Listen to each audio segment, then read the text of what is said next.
Welcome back, Flyers Nitty Gritty fans, to Getting Gritty with It with your host, Yariv Wolok, my partner in crime, as always, Vasili Gianarakos, my friend. How are you? I'm doing really well, Yariv. It's really close to the hockey season. We're literally 1 day away from Flyers rookie camp and 2 days away, technically, from the Flyers actually playing a game, albeit a rookie game, but it's still hockey nonetheless. Something. Exactly. So I'm excited. We're getting into, the season ramping up here. It's going to be a fun episode. How you doing, my friend? I'm doing well, dude, and totally. I feel the buzz and the energy as well. Got to watch a little bit of hockey today with Michkov, so we'll talk a little bit about that. But you're right, man. It's in the air. It's in the air. I'm excited. Yeah, and for those who are not aware, we will be sending Samantha Wismer to both games. We'll be talking about that. We'll have coverage on the ground for that one, so it'll be cool. Super excited, dude. Before we get started, do our usual spiel here. Again, just shout out to our sponsor, Jim Steaks on 4th and South. We will announce their opening when it happens here. Again, they're still going through rebuilds. I haven't checked recently. They might be opening imminently, but just shout out to Jim Steaks on 4th and South. Keep them in your hearts and minds and go get yourself a cheesesteak from Jim's. And obviously supporting us. Humongous. Thank you all so much. The season is finally upon us. We watched our numbers grow during the dead of the season. Again, if you all can dislike if you want, subscribe, please subscribe. That is super helpful for us. We're really trying to get to 1,000 subscribers this season. Really hit that number. It helps grow our channel immensely. Once we hit 1,000, you can listen to any YouTuber. The first 1,000 is the hardest. And after that, your channel starts growing exponentially. So we're really hoping to get to 1,000. So if you haven't subscribed yet, if you could do us a favor and subscribe, that would be awesome. We would really appreciate it. And also hit the bell for any subscription notifications about episodes. Again, Vasili and I were talking about it even prior to recording. We're going to be ramping up coverage. There will be more videos coming out than usual during the season. Now that we're getting going, we're going to try to provide even more content than before and just keep everything rolling.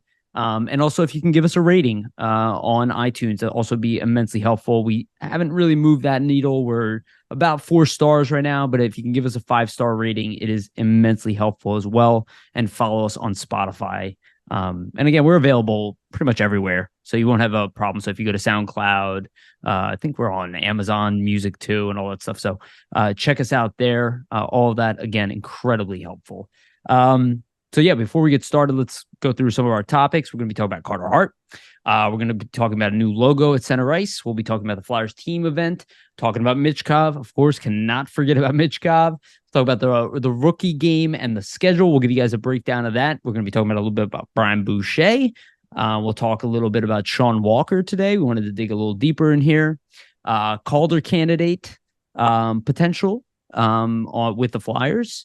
We're going to talk a little bit about Jackson Cates as well, a little bit about Torey Krug, a little bit about the Babcock situation, and then we're going to end on breakout season predictions. Breakout season predictions for forward and defenseman. Vasili and I will each have somebody picked. Maybe we pick the same people. I'm not sure yet, but we'll talk a little about that. I'm sure we'll probably break that rule and go above and beyond how many players we talk about, but we'll end on that. So let's get started. So first, just want to predicate this. Carter Hart is back in town. Big smile on his face. He's here just like other players. I believe all of the players pretty much are in town at this point. Seems like it, yeah. Yeah, I'm pretty sure everybody's here. The rookies are in town, things like that. We're super excited about it. I just want to do a caveat.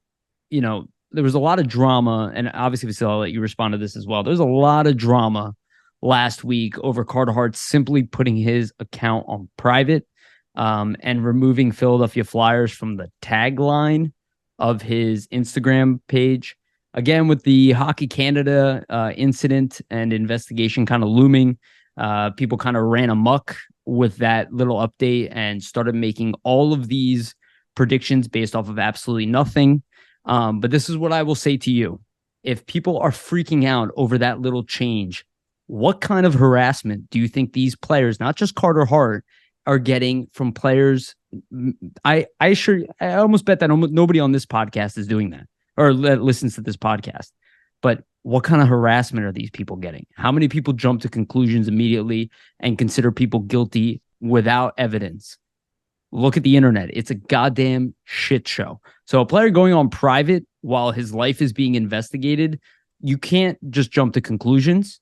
But let's be honest, Vasili, I'll open up to you, but let's be honest. Watching Carter Hart coming into town, smile on his face, looking ready to go, validating what Boucher said publicly from Eric Engel's update, where it's not related to anything, that he talked to Carter Hart and he's excited for the season.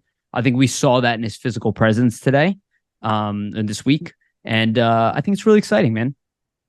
Yeah, I agree. I think it's just unfortunate that it has to be handled in that manner, especially by people, in the media sphere and people covering the team personally. And I think a lot of people understand this, at least people who listen to our podcast. We try to keep things to hockey. We don't want to talk about certain things like this. Obviously, when things like this occur, like the Hockey Canada investigation, or even things like that happened with Provorov last season, we're going to address it and we have to bring it to light because these are serious situations, allegations, and things like that.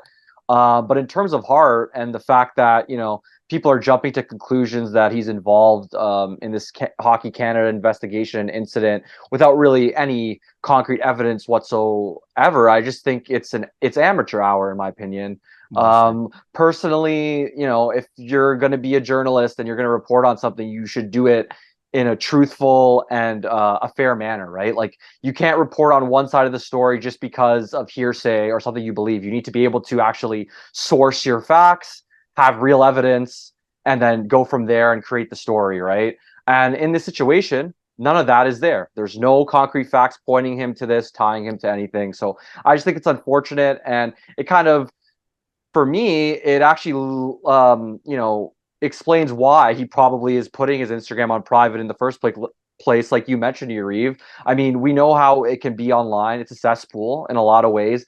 These guys are young professional athletes, and he particularly has hundreds of thousands of followers on his Instagram. How many people do you think are probably messaging him on a regular basis? And not to say invading his privacy, but who knows what these people could be saying? So, I mean, he removed comments. Yeah, right? Exactly. So I don't blame him for changing his Instagram, page to private, because I think in this day and age, if you're a professional athlete or just an individual in general with any sort of fame attached to you, social media can be a very tough place to be because everybody has an opinion, everybody wants to have their voice heard, and you have the ability to technically do that with being able to message these players essentially on these platforms. So I don't blame him for going ahead and doing that, and I think him being back for the Meet the Team event and signing autographs and looking really happy, it kind of just it doesn't necessarily prove that there's an innocence here,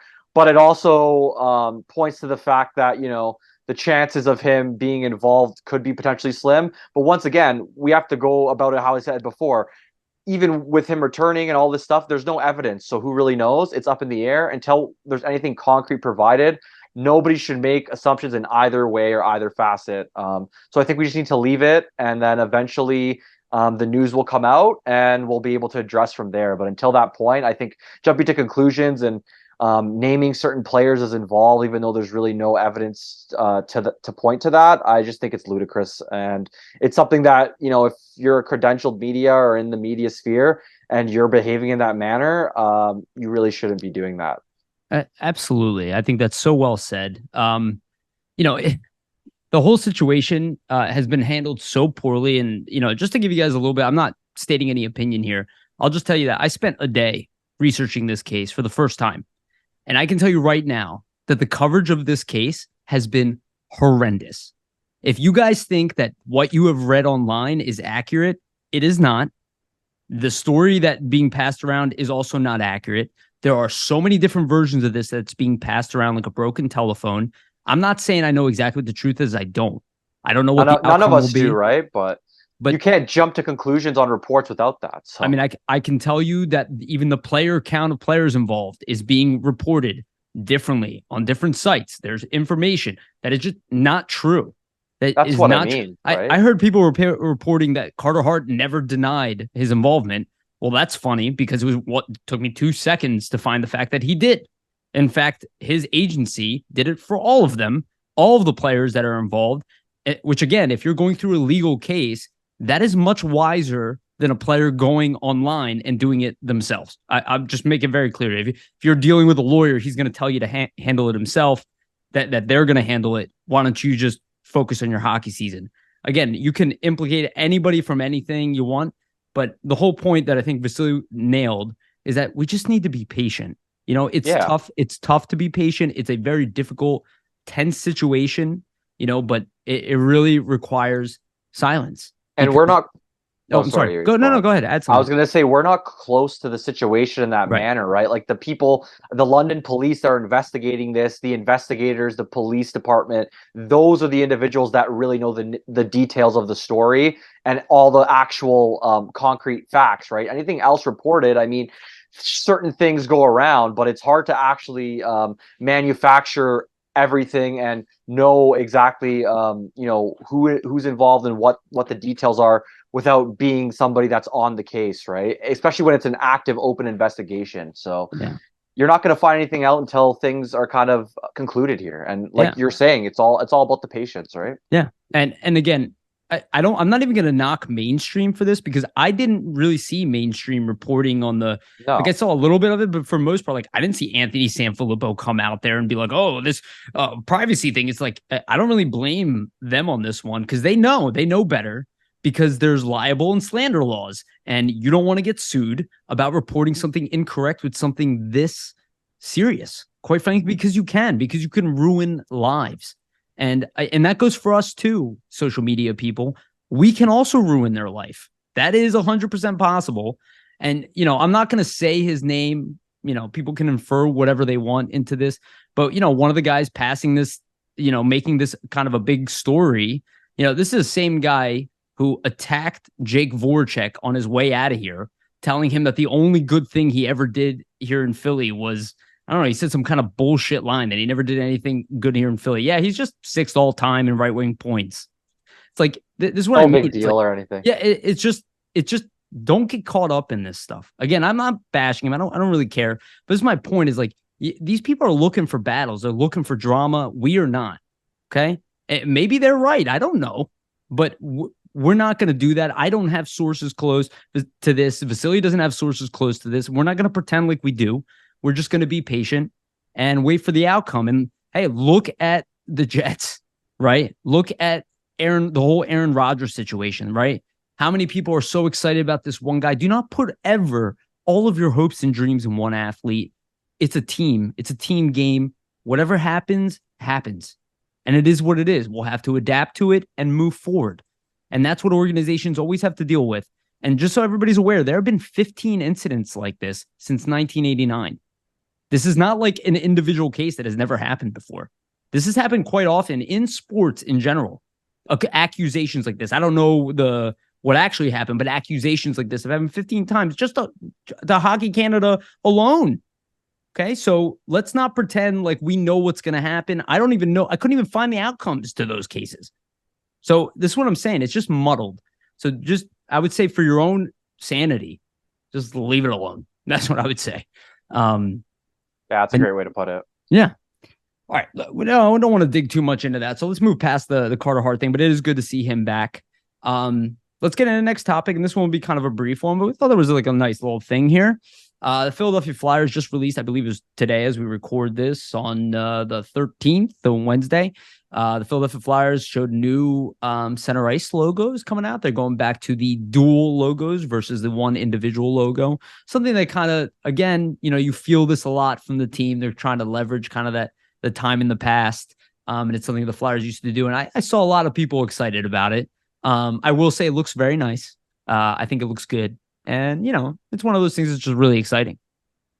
Yeah, I agree. I mean, it's a little bit of a flashback just to an era where the Flyers were a lot more competitive. Relevant. Exactly. So I think it's a great change. And it seems like the Flyers are kind of doing that in general, right? They switched the jerseys, whole new management team, essentially changing the ice surface. So I think in general, right, like it looks like the team just wants to start anew and afresh. And this kind of adds another layer to that. And you're going back to something that's very familiar that most fans to be honest, I've probably watched the team with that double logo versus the single one, right? If you Yeah, think about the years. that muscle memory in your brain. Yeah, exactly. So it's nothing new, but it's definitely cool that they went back to it. And I think personally, I like the double logo a lot better than the Looks single good. one.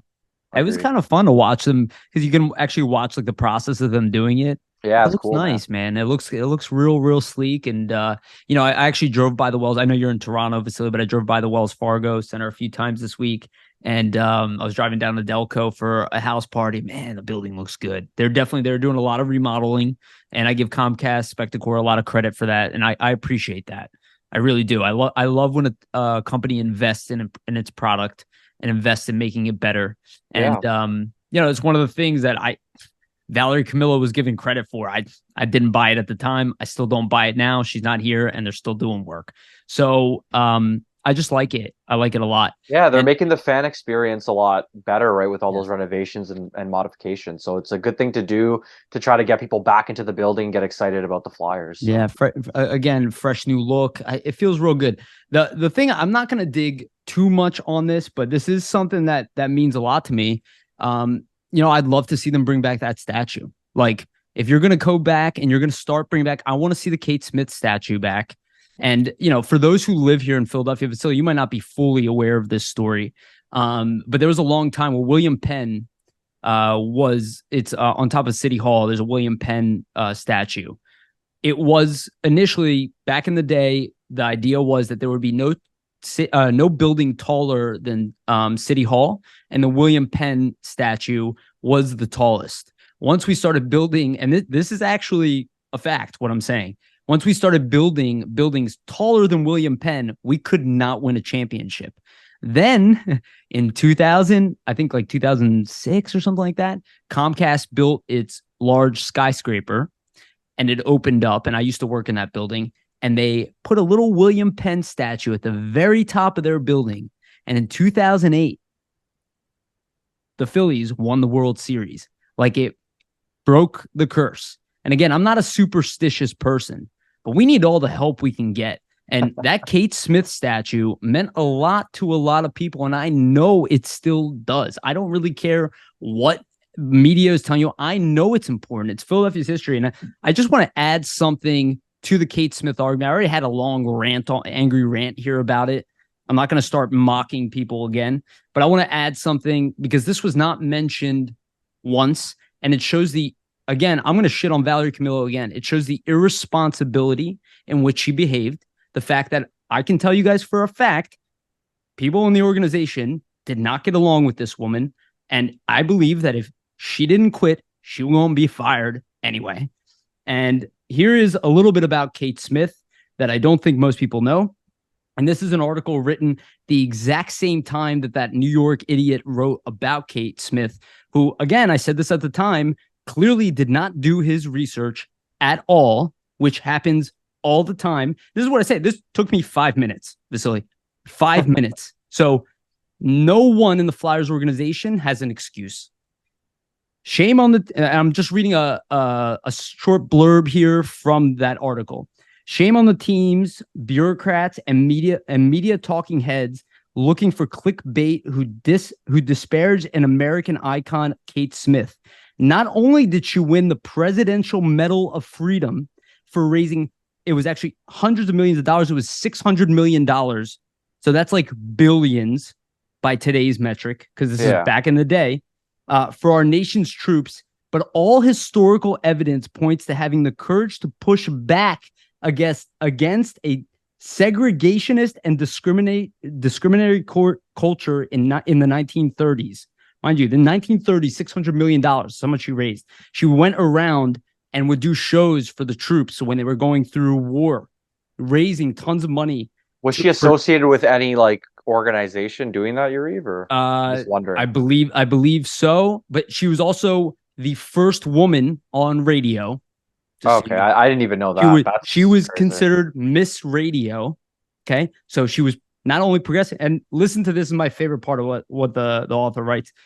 The song she was vilified for was not only done as a satire to support the struggle of blacks in America, but it was performed on Broadway and recorded by one of the leading civil rights activists of the era, Paul Robertson. Does that sound like somebody you should rip the statue down for? Yeah, no, but I mean, like, it's funny though because all of that is Talk about karma. all that's legitimate facts. But I mean, as you said, we're in an era of misinformation in a sense that it's easier to look at the quick information online and to really dig into it and look at like source materials and stuff like that. And 5 minutes it took me to find that. But that's probably not the forefront, right? When you search, I'd imagine. But like I said, if you're in the media, if you're in the media and you're a journalist, you should be looking for that type of information before putting out something very contradictory. So, or if you're running an entire organization and affecting an entire city's history, you would think, I don't know, you take 5 minutes to validate the story if you're going to react to it. And the reason I bring this up is, again, you want to bring back our history? You allowed another city to take it away from us. I don't want to be cursed. I don't know if this is cursed, but I know when that statue went down, things definitely started getting worse. I don't know. Couldn't hurt.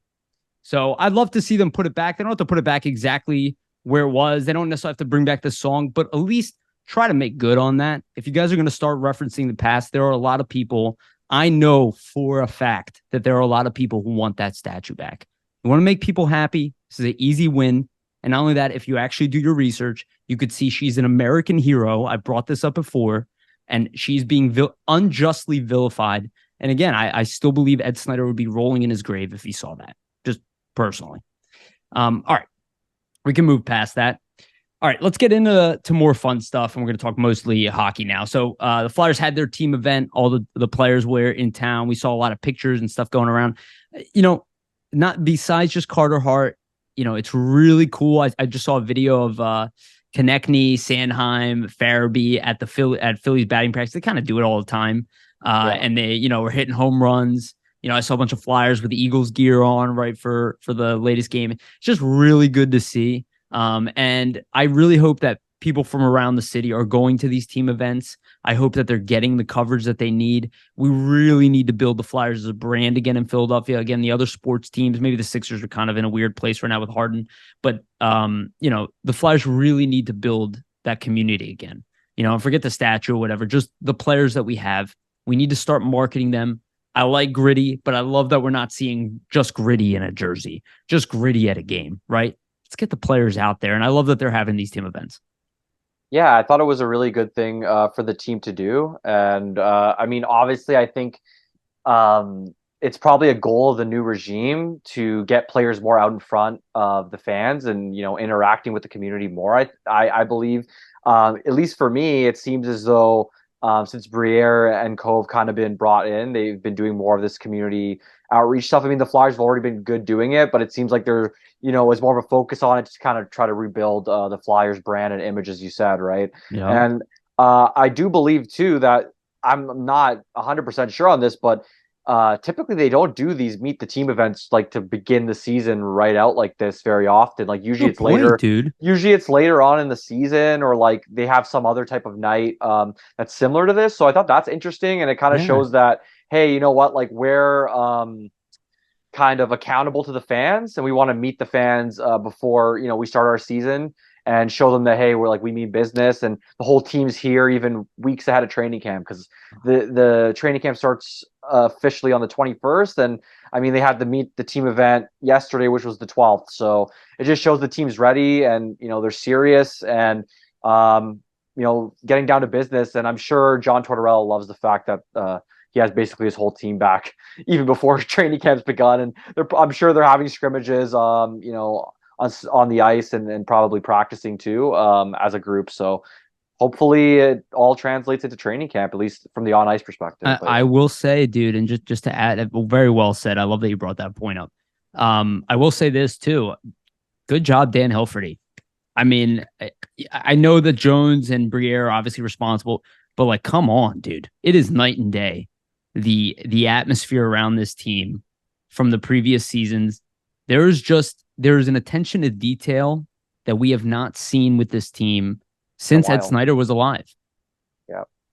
And this is what we were looking for. And again, I still don't know Dan Hilferty, right? We're just getting to know the guy, right? But his leadership is paying dividends, and Comcast has made a lot of mistakes in this city in general, right? They're not a bad company. I worked for them, right? But they've made a lot of mistakes. They have toxic culture within their culture. I know, I worked for them. They have all these kinds of problems, but the ability to self-reflect and to do better, I will always commend that. Everybody deserves redemption. Almost everybody. 99% of humans deserve redemption, right? And I think Dan Hilferty is doing a fantastic job. And even the press conference, I go back I was actually thinking about it the other day, that press conference that they had where they brought in all these hockey players from around the city. Like, they want to bring that culture back, and it shows. And I really like it. It just feels like there's a different aura around the team. And like, it seems to me that, the management staff is excited to build the team back up versus, when it's Dave Scott and Fletcher, I just didn't feel that. I didn't feel that from them, right? It felt a lot more corporate, very business. Like, you're not feeling that now. Like, it's feeling more like the Flyers of old, which was a family atmosphere. And I think they're trying to get back to that, and you can see it, right? Just with the way that they're acting and kind of putting these events together in general. Even the way they introduced, their new regime was different than most. So, I'm loving it. Thank you, Flyers. Honestly, it's been really nice. I think you put that perfectly. That family atmosphere, while it's still not necessarily real, it's starting to get there. It's starting to get there a little bit. And that's really nice to see. And I don't really care what outside media is saying about us, because they won't really know until we'll know first. And then the rest of the league will find out. So first, we have to feel good about our team, which I think is slowly happening. And then once that happens, that will reflect on out. And we see with other teams around the league, like, look what happened to the Buffalo Sabres, right? They went from being a team just tortured in mediocrity and lack of progress, and then they finally got through all that pain and suffering, and now they're exciting again. And now, there's rumors even Patrick Kane might go there. It's just like all this type of stuff. Like, they deserve that. They deserve that. And so did the Arizona Coyotes, to get out of these things. Like, you don't want teams doing this. You don't want the Flyers to the fans to feel like they're losing all the time in every avenue. And I think we're on our way out. All right, let's get into fun stuff. Let's talk about Michkov. So big news. Obviously, Michkov was being rotated as the 13th forward. He played 6 minutes in 4 games for SKA, St. Petersburg. And, we already talked about Rottenberg and his relationship there. We can speculate all we want about Russians. But now he's playing for Sochi. He's been loaned to the team that he had success with. He had 20 points in 27 games with them last season, and he had his first game today. And it was really good. It was a really, really entertaining game to watch. I do want to comment just real quick. I saw a lot of people talking about, like, why would he want to go back to the place of his father's death and all that stuff. I kind of get that. As somebody who's lost his father, I can understand why, people make the assumption that it brings back waves of bad memories. That is possible. But I'll tell you this, like, I still live in the city where my father passed away. You know what I mean? It's like, it's not going to ruin him. And this whole, I hate what's being passed around, that people think his father was murdered because he wanted to get out of a KHL contract. And I'll say this, I am not Russian. Okay. My father was born in Moldova, but I am not Russian. And actually, Moldovians, they don't like Russians that much, even though they speak the same language. It's all USSR kind of stuff there. But this concept that Russia is going around killing its own people is completely fucking fake. And I'm sorry to curse, but I'm getting really annoyed. This is not Nazi Germany. He is not Hitler. His people don't despise him. We don't like him as America, right? They don't have the Constitution. They don't have our same rights, as they do in principles in America. But this idea that they would murder the kid's father because he wants out of they don't even need to do that. I brought that up. You wouldn't even need to do that. They have all the control. They don't have those ability to just walk away. Like, what is his dad gonna do? Yeah. Look, maybe I'm wrong, but it just seems like such a leap. And then now tying it to like, oh, he won't want to go back to Sochi because that's where his father was murdered. I don't like all of these just seem like such leaps where like, let's just be excited that the kid's going to play. And then we'll get into the game, but I just want to be excited about that first. Yeah, I think we're, like I said again, right? Like nobody really knows what occurred with his father, so it's kind of useless to jump to conclusions without any real knowledge about like what actually went on and what happened. I think for scaring Michkov, people. yeah, I think from Michkov's perspective, I mean, I could see how going back to the city where you found out the news that your father passed could be a hard thing, obviously, because you were in that same place when that occurred. So obviously you can associate that with negative memories and things like that. But ultimately, I mean, I don't know if that's really going to affect him in the long term. I think in a short term situation, like it definitely sucks for that to happen and for him to have to go back and potentially relive that. But I mean, you don't know what he's done himself to kind of overcome that and get past it. I mean, obviously it's still a very fresh thing, so I'm sure he's it's still affecting him on an everyday basis. Losing a parent is not something that anybody wants to go through at all. But I think just the fact that he can play hockey and he can focus on that, I think that's a benefit for him. And he probably himself just wants to play hockey and think about that. Like him sitting on the sidelines being scratched, who knows what's going through your mind in those situations as well, right? That's worse. Exactly. So, right. The fact he's actually getting into game action here is great. And I mean, him getting loaned from SKA to HC Sochi is a real benefit for his development. Obviously, he was not getting the playing time with SKA.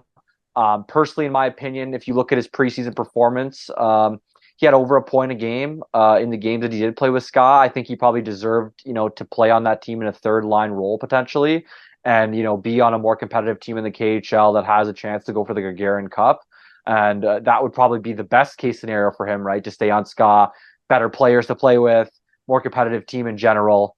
But it's better for him to go to a lesser team and actually play 18 to 20 minutes a night versus playing 6 minutes a night every fourth game on a competitive team, right? So I think it's a really good thing. That's what any young player needs. They need to play. They need to play in all situations. And I mean, Michkov's projected to be a superstar, right? And for a superstar to ultimately become, what they need to be, he has to get that playing time, penalty kill, power play, all situations to work on his game, both at the offensive side of things and the defensive side of things. So I think from an ice time perspective, he's going to get even more playing time on Sochi than he would have playing on SKA. Will it hurt him that, he doesn't have the same quality of line mates? Potentially, but that also could force him, to work on his game even more. And it might even make him a better player because he's going to have to create more out of nothing and, rely on his game more. It could hurt him in the sense that, there's not a lot of players potentially to rely on, but I think, it's great that he finally is, going to get that playing time moving forward. And we know that, it isn't going to be a battle every single night between him and the coach in SKA and Roman Rottenberg on whether or not, okay, is Michkov in or is Michkov, scratched once again. So that kind of is all behind us now in terms of that drama, which is great. So yeah, absolutely. And we can actually talk about him on the ice. So let's get into that. So they played Severstal today. This was a really interesting game. I actually had the ability to watch it today, which was really cool. Michkov walked away with 2 assists today, 2 shots on net. He probably should have had 3 assists.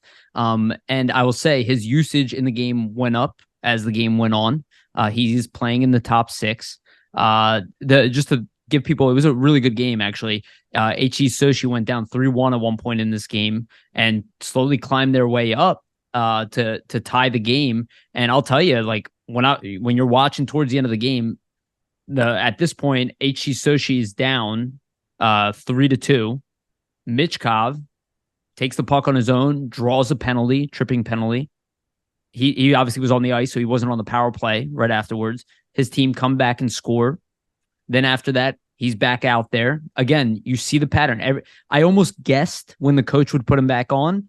Every single time, you saw him right back on the ice. in an attacking position, and then he sets up the game-tying goal, which helped them. They scored on that power play, tied the game. He's back out there, and then he sets up the go-ahead goal, gets his second assist of the game on a really nice play. And it was obvious. It was a very patient pass that he made. And then his team's up 4-3. He's off the ice. His team gives up a goal within like 30 seconds. And then he does get power play, he does get overtime time for 3-on-3.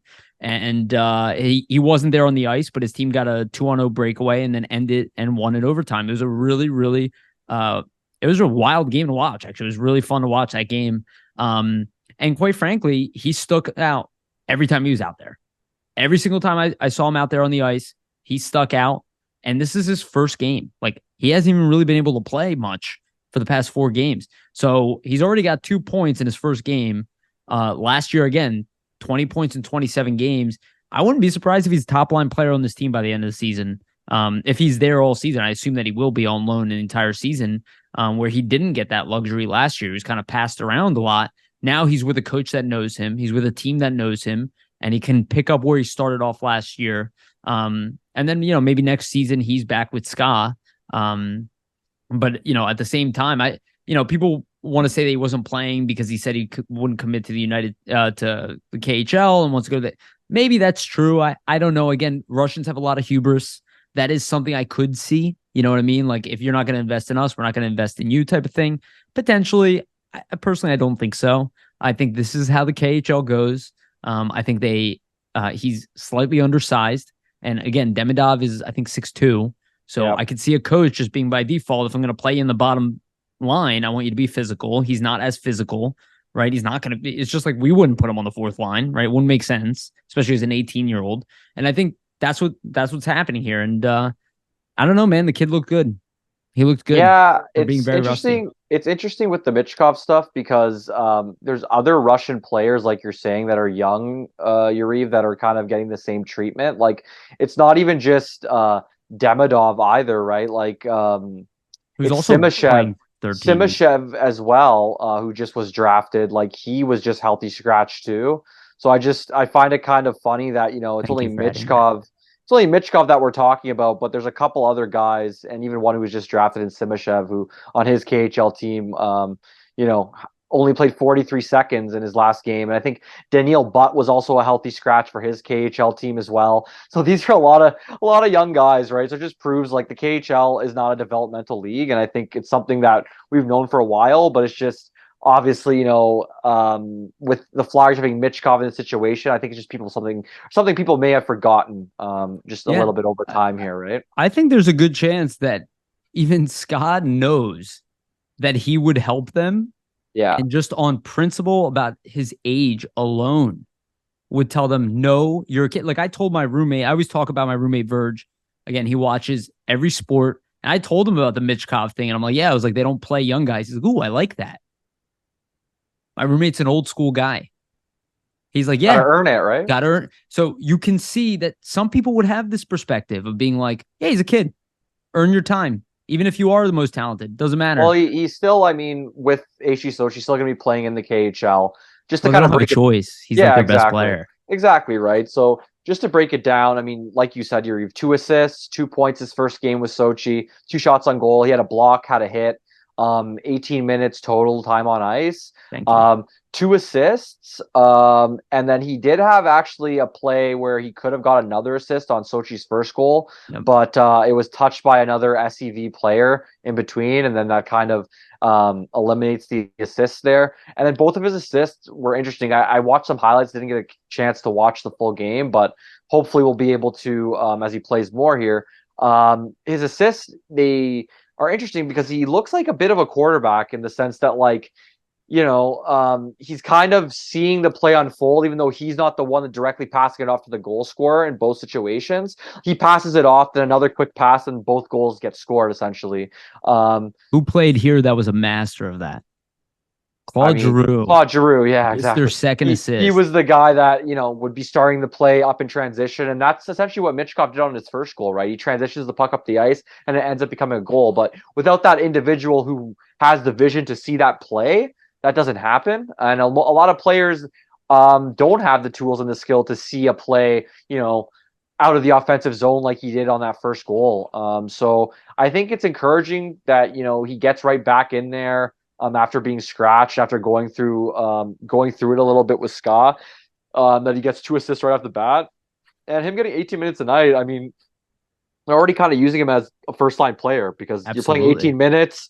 That's essentially top-line minutes there. So I think we'll only see him potentially get used even more. And I'm interested to see him kind of play a little bit more on the power play. I know he had some chances today, but I think that's where you'll really see his skill shine. So in the coming weeks, when Sochi plays, I'm going to really be keeping an eye out for his power play time and see if he can, get even better and create more opportunities as he kind of gets more accustomed to the lineup since he just joined the team, right? Yeah, absolutely, man. And for being known as the, all-class goal scorer, to be the playmaker on the night, this is what I've been saying. I mean, people are trying to classify him as like one type of player. I really don't see that. I see him as all around high end. Every aspect of the offensive game this kid has. Yeah, he does not have that game-breaking speed. Again, I believe he will get faster as the season goes on. It's pretty typical that younger guys are not going to be able to keep up with the speed of, the guys in their early 20s, mid-20s, or even late because they haven't gained that strength yet. But I expect him to, and I expect him to get faster. And what do you think about this? Do you think, Vasili, there's any chance that they might try him at center? Sochi? Yeah. Yeah, I definitely think it's a possibility. Obviously every coaching staff has a different philosophy. Right. I think Scott was using him at center for a particular reason. Maybe they thought that, hey, like this is a guy that we can kind of move around. If he does earn a spot on our third line, we can put him into more advantageous situations. Whereas like, okay, he's an offensive dynamo, so let's play him in those offensive zone starts. So he's like a 2. Offense. Yeah, he's like a 2. He's like a 3C on paper, but it's like more of like a 2C, 3C kind of like switch around there. If he was to stay on Ska, I think for Sochi, I mean, he never really had a training camp with them. And that's a big part in lineups and just projecting like where players are going to play. So it doesn't surprise me that he starts off on right wing because he still has to get into the thick of things with Sochi. Even though he played for them last season, there's always things that change from season to season in terms of details on the ice, potential systems. So there's no guarantee everything's exactly the same. So I think if, you see him get into games at center, it'll probably be down the line here. I would expect like the first week or two, maybe he kind of gets accustomed to things on the wing, and then we see him shift to center later on. But it'll be interesting. Personally, I mean, I watched a couple preseason games when he was playing center.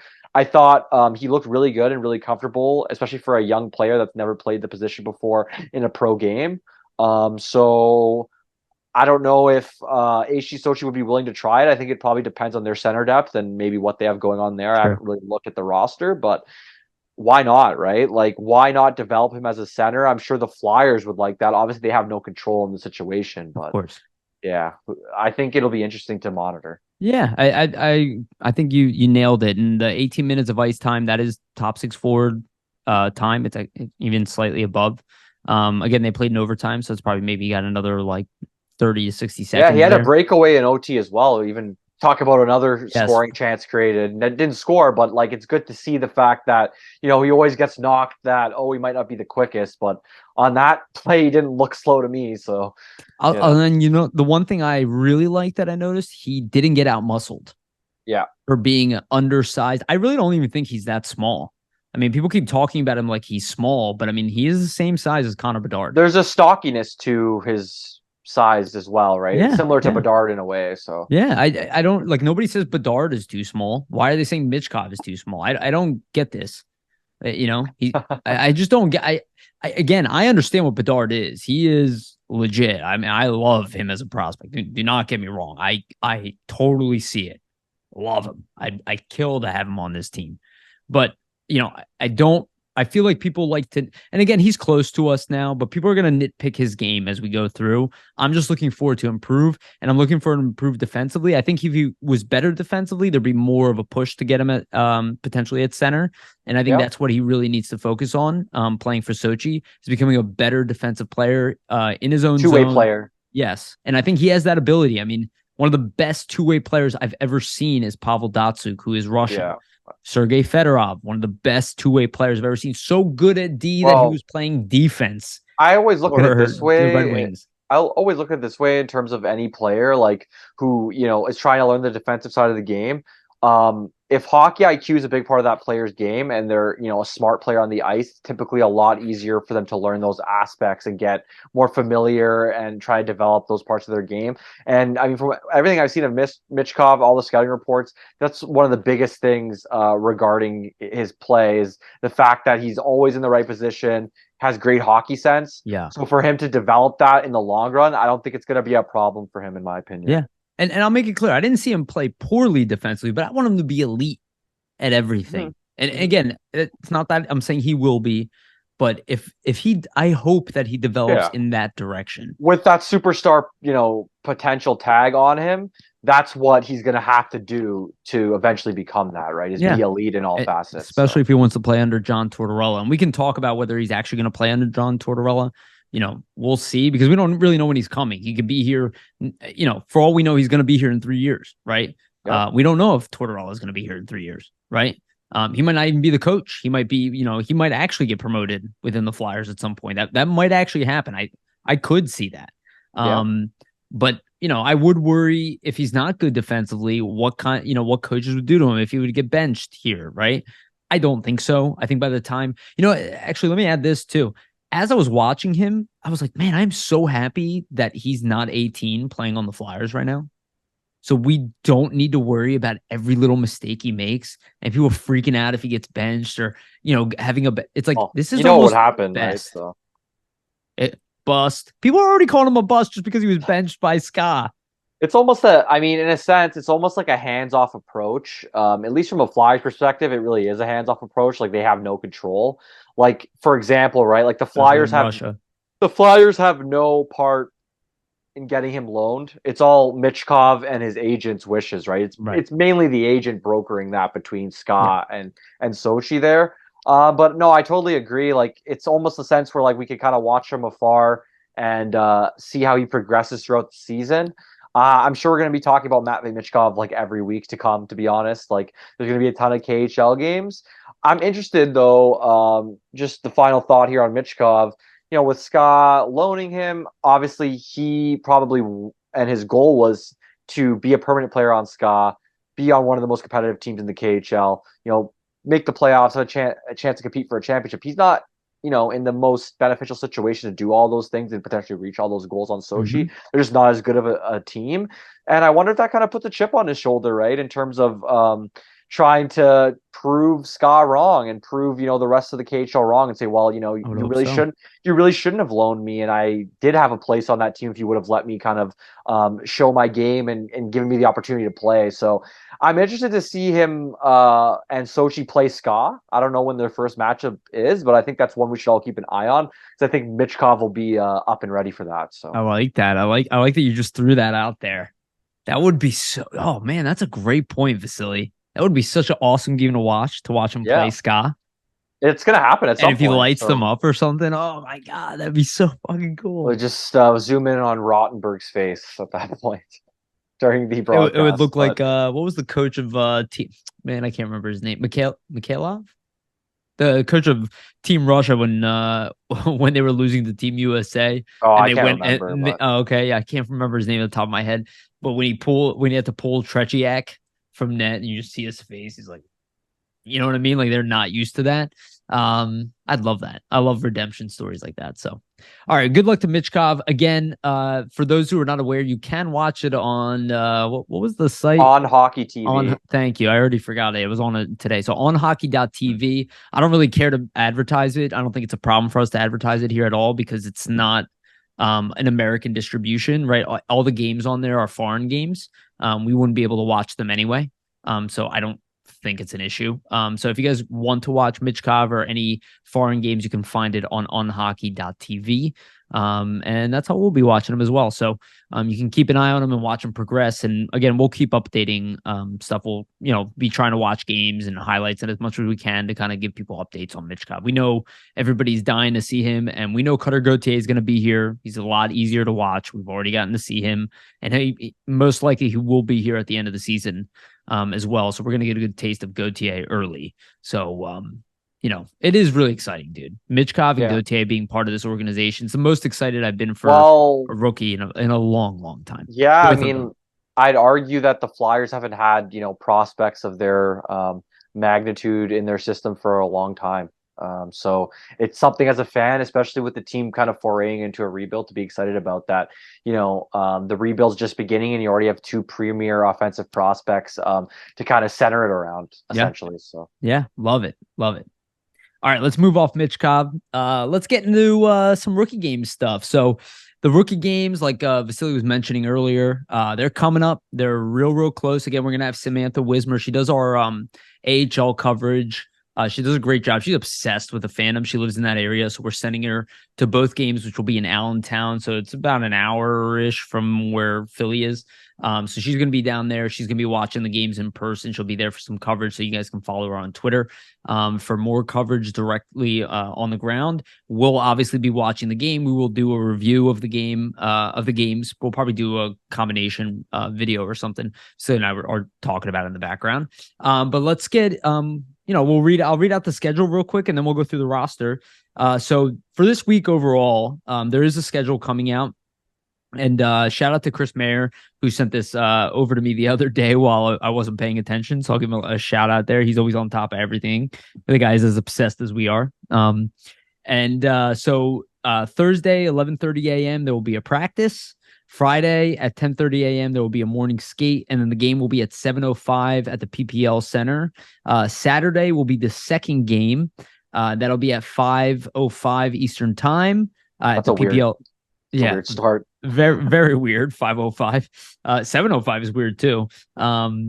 But it is what it is. Game at 5:05 at the PPL Center. Sunday, there will be another 10 a.m. practice. Again, this is for the young guys. Want to make that very clear. Training camp does not open up till the 21st, like Vasili was saying. So this is rookies.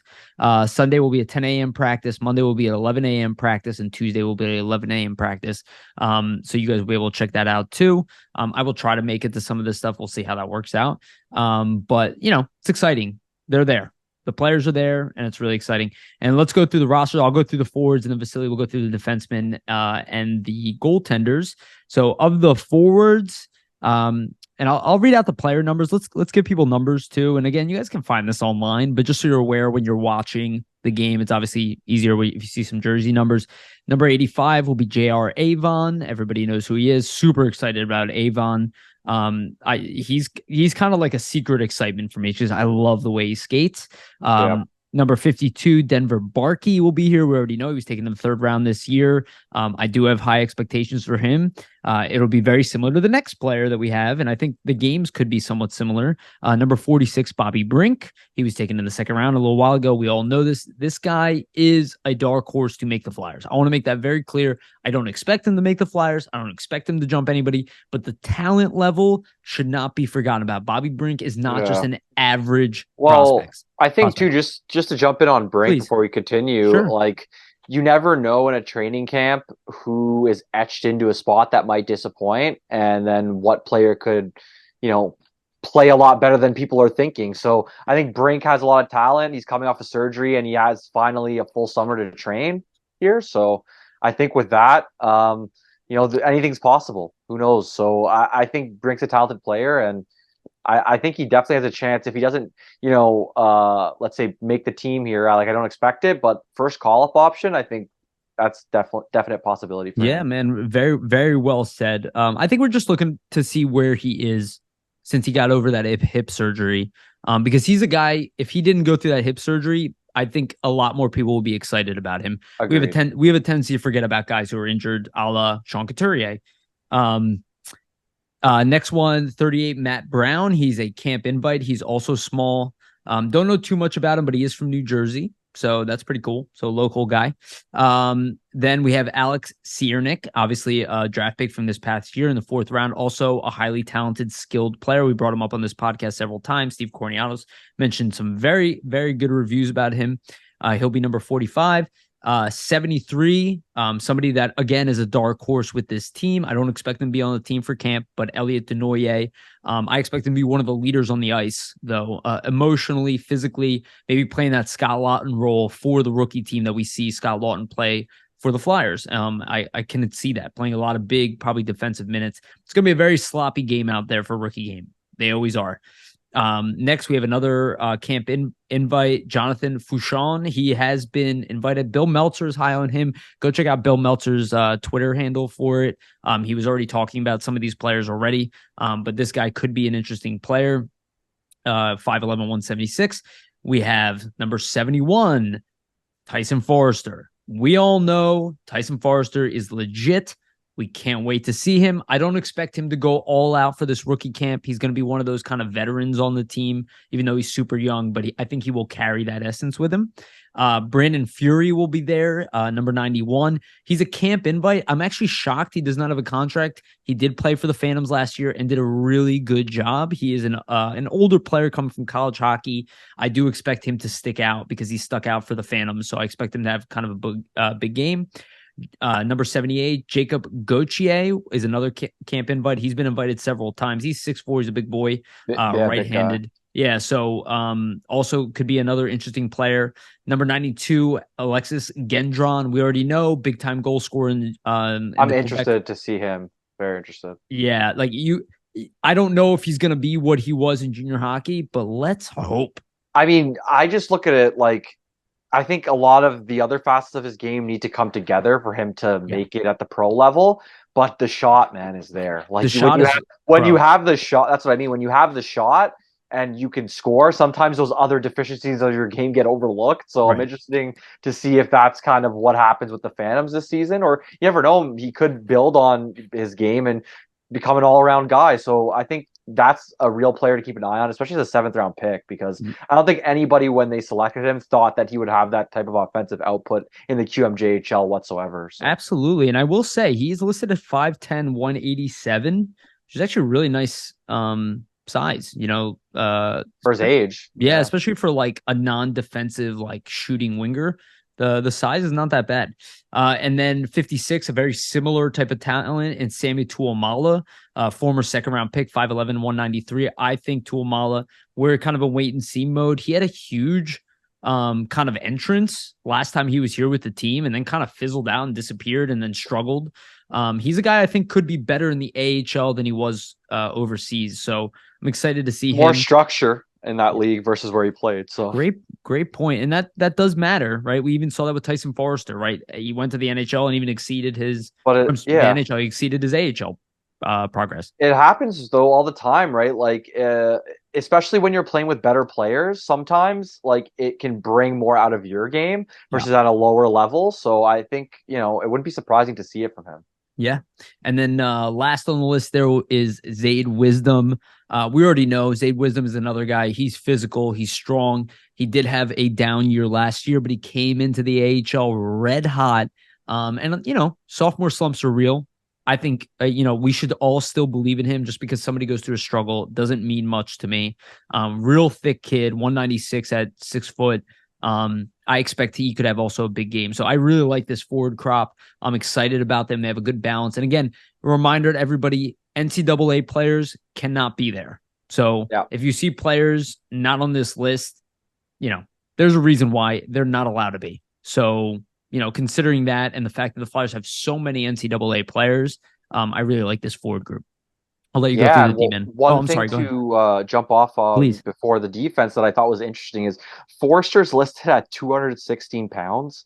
On his hockey DB, which was probably from a couple seasons ago, he's 194. So that just shows like the kid's obviously been putting time in the gym. Like that's a 194 or 216. That's almost a 20-pound gain. So like in terms of muscle, like I'm interested to see how he kind of plays against men this season, just with like adding that extra weight and kind of getting in the weight room there. But I thought that caught my eye, so I just wanted to mention it. Great point, and dude. Let's check out the defensemen. So We have Emil Andre, number 36. Obviously, he played for the Phantoms and was in the SHL last season.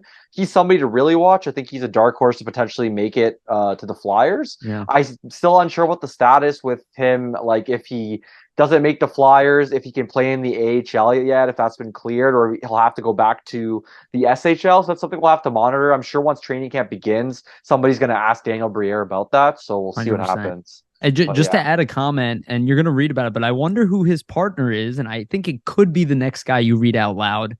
That could be the top pairing for this group. And I'm sure we'll probably see variations between games, but I would not be surprised. I also am very excited to see Emil Andre. And I think we all should be highly invested. We know LePerriere loves him. That doesn't mean he's necessarily NHL ready, but when you hear Brent Flair say he is, that gets me excited. So I do expect him to be a huge player, and I do expect him to play both games back to back. Yeah, definitely. I would expect most of the roster to probably do a back-to-back here, but I guess we'll see how it ends up. Next player is 59, Oliver Blanc, first-round pick for the Flyers this past draft and playing for the London Knights upcoming season. Next player after that is number 50, Adam Yinning. After Yinning, we go to number 3, Helge Grans. Can I point something out? Adam Yinning is a really big boy. Okay, he's 6'4" or 211. Yeah. 211. And what you read out about Tyson Foerster, the fact that he's 6'2", 216, that kid is physically ready for the NHL. I just want to add that in there because you see Yinning, like he is a big dude. And the fact that Tyson Foerster weighs more than him, that's a strong kid. He's putting the work in for that's sure. A strong right? kid, dude. That's what that tells me. Yeah. So next we have Helge Grans, number 3. He was acquired in the Ivan Provorov trade. Possible we see him and Andre together as a pair as well. They've played together in the past for Sweden's national team. After that, you have another 2023 draft pick that was a 7th round pick, Matteo Mann. He'll be 76. Speaking of big boys, I mean, he's 6'6", 228. He needs to be like 240 at that. Yeah, at his size, but still, a young guy and a lot of time to put that weight on. Next up, somebody we've interviewed on the podcast, great guy, Mason Millman. He'll be number 63. He could stick out. I'm sorry to cut you off, but he could stick out in this game. He's got a lot of pro experience. Yeah, exactly. So I think, to be honest, for him and just for his career in general, this is probably a game that he's going to want to stick out in and kind of make him get himself noticed because last year was a numbers game for him on the Phantoms. I'm sure he doesn't want the same thing to happen to him again. So I think to just ensure that he has a place in the AHL versus getting sent back to the ECHL, he's going to have to really make his presence felt in these types of games and even in training camp going ahead. But best of luck to Mason. We really hope that he can stick with the Phantoms and even potentially get a further look down the line in other areas of the org here. But next player that we're very excited for is Ethan Sampson, number 75, 6th round pick for the Flyers. But we've talked about Ethan a lot, and he has a lot of size and offensive ability for his size. So it'll be interesting to see how he performs in this game. Next up is a camp invite. I think it's the only camp invite for the defenseman. It's Sam Sedley. I believe, he played in the OHL last season, number 67 for this rookie camp. Next up is Carter Sutherland, number 65. He was drafted in the 5th round this past draft. He's also another big defenseman, right shot defenseman as well. So it'll be interesting to see how he performs. And then you have number 80, Will Zamolek, who was a free agent out of college that the Flyers signed last season. Played for Bemidji State, got some games in with the Phantoms. So it'll be interesting to see how he plays. I mean, he's quite a bit older than some of the other players here. So I'd imagine he might throw his body around in this game and kind of make his presence felt that way. Just the fact that, he's a little bit older than a lot of the players here. And we'll go real quick. I'm sorry. I just want to cut you off real quick. I do want to add something here about just something I noticed about the defense, and I just noticed it now. There are more right-handed defensemen in this crop than there are left-hand defensemen. There are 1, 2, 3, 4, 5, 6 right-handed defensemen and 4 left-handed defensemen. When do you ever see that? Yeah, it's rare. Usually the right-handed defense. Yeah, usually the right-hand D are like the players that teams are looking to kind of stock up on and match their depth on one side. Obviously, we saw this past draft, like the Flyers had a mandate internally that they wanted to stack their right side on D, Mhm. and they did that. And I mean, we know how valuable a right-handed defenseman can be in the NHL right now. So honestly, just from a place of asset management and kind of maximizing value of your team in the future, there's no guarantee all these guys are going to turn out. Probably 50% of them won't turn out. But just the fact that you pick all those guys, it's almost like a lottery ticket in the draft, right? You know, you have 3 or 4 of them turn out, and then you're trading from a position of strength across the league. So I like it, and I think it's a smart idea. Obviously, we'll have to see how it what occurs, but Yeah. I get it. I get it from the management's perspective. Yeah, and no, I just I like it, and it's interesting to see. I also want to add one more comment on Will's Wolok. Obviously, he played for the Phantoms last year. He didn't get a ton of playing time, so we'll see how he's used. But Jimmy State, that's where Matt Reed was from. So this is not the first time that the Flyers found a free agent from that college, and Matt Reed was an exceptional free agent signing. Yes, he didn't turn out to be a superstar, but he played top 6 minutes. He was definitely a top 9 forward, and he was played a lot of years. Scorer. Yeah, and he was a hell of a two-way player. I don't know if Smolek's going to be that, but they invested in him for a reason. So I want to see more from him. Yeah, definitely. Okay. And last but not least here, we'll mention the goalies. So we have, the Flyers second round pick, Carson Bjarnason. He is going to be at camp. He was the top goalie in the WHL last season. So I'm interested to see what he can do. Obviously, with the back-to-back games, I'm assuming one goalie is going to get one game, the other will get the second game. So there's really no kind of qualms about that. And the second goalie here, Nolan Mayer, he's a camp invite. He did play for the Phantoms and in the ECHL last season. So I do wonder, if he receives kind of a contract after I think he got signed already. Oh, so he has like an AHL deal. Yes, okay. Yeah, ECHL, AHL deal. It happened like subtly throughout the summer, but they did lock him up, and he did play well for the Phantoms. Yeah, so good depth option, obviously, for you in net there. And he's going to be number 35. So, the rookie camp roster is interesting. I think there's a lot of guys to watch. What's most interesting to me is I didn't realize, like when we were talking about this last week, I didn't realize that a lot of these like OHL guys and junior players were actually eligible for this camp, like similar to the NCAA guys. So I think that's just like knowledge that I've missed, obviously, over the years, but it's definitely a good thing to have these types of young guys, that they picked in these latest drafts, just so, the fans can see them, obviously, and gets the fans excited. But it's good to see, how your players are progressing, especially after their first summer of training after you drafted them, right? Because every summer for a young player developing is a big one. They want to put on weight. They want to get stronger and faster. So I'm sure, the team and their scouting staff is going to be comparing notes from, what they noticed from a lot of these guys at development camp before the summer and the training began to now, and see if there's any difference based off like the training that was kind of done over the summer here. Absolutely. And again, Nolan Mayer, he looks like he is a guy who's going to be probably maybe recalled for injuries or whatnot. So definitely look out for him. But let's be honest, like we all want to see Bjarnason. Yep. So I'm really excited to see him. He's big. He's a big goalie too, and they're fun to watch in the net. So and he looked good at dev camp. Yep. So that's cool. All right. Good roster. We know what the roster is. We'll see how the lines turn out and who plays with who. And it's gonna be really interesting how they put together a squad here. And again, when you guys are watching this, it's gonna be a sloppy game. They always are. They don't play great defense. But they score goals, so it's going to be exciting. And it could be fun. Can't wait. And we didn't be fun for the offense. And then we're probably going to have some review video going over the two games. So keep an eye out for that, everybody. For sure. And I didn't mention this at all, but they're playing the Rangers. So that's always the more Rangers fun. Rookies. So and they're going to have a pretty competitive team. But I hope the Flyers win both games. Let's put it that way. It always feels good to watch your rookies do well. And the Flyers have some NHL talent on this team.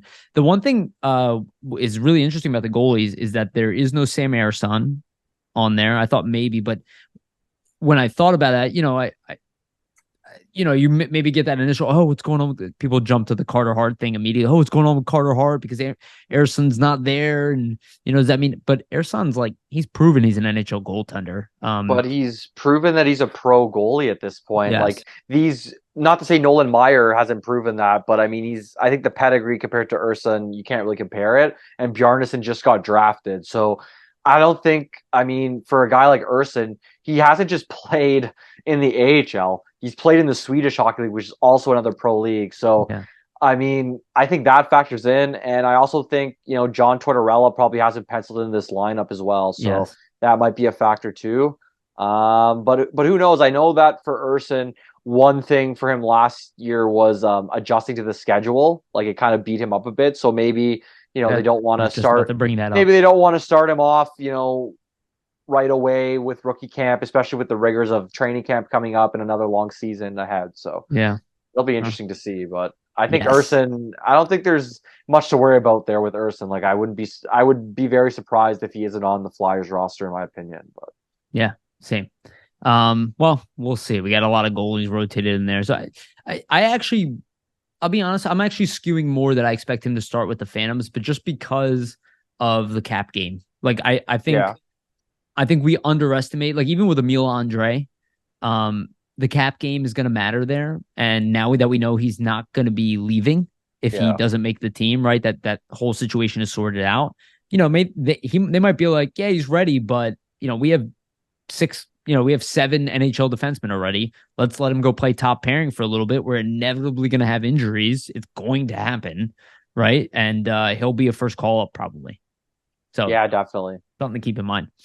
All right, let's move on to our next topic. This one will be very short, but I just want to bring it up. So Brian Boucher, again, this is more reference of bringing things from the past.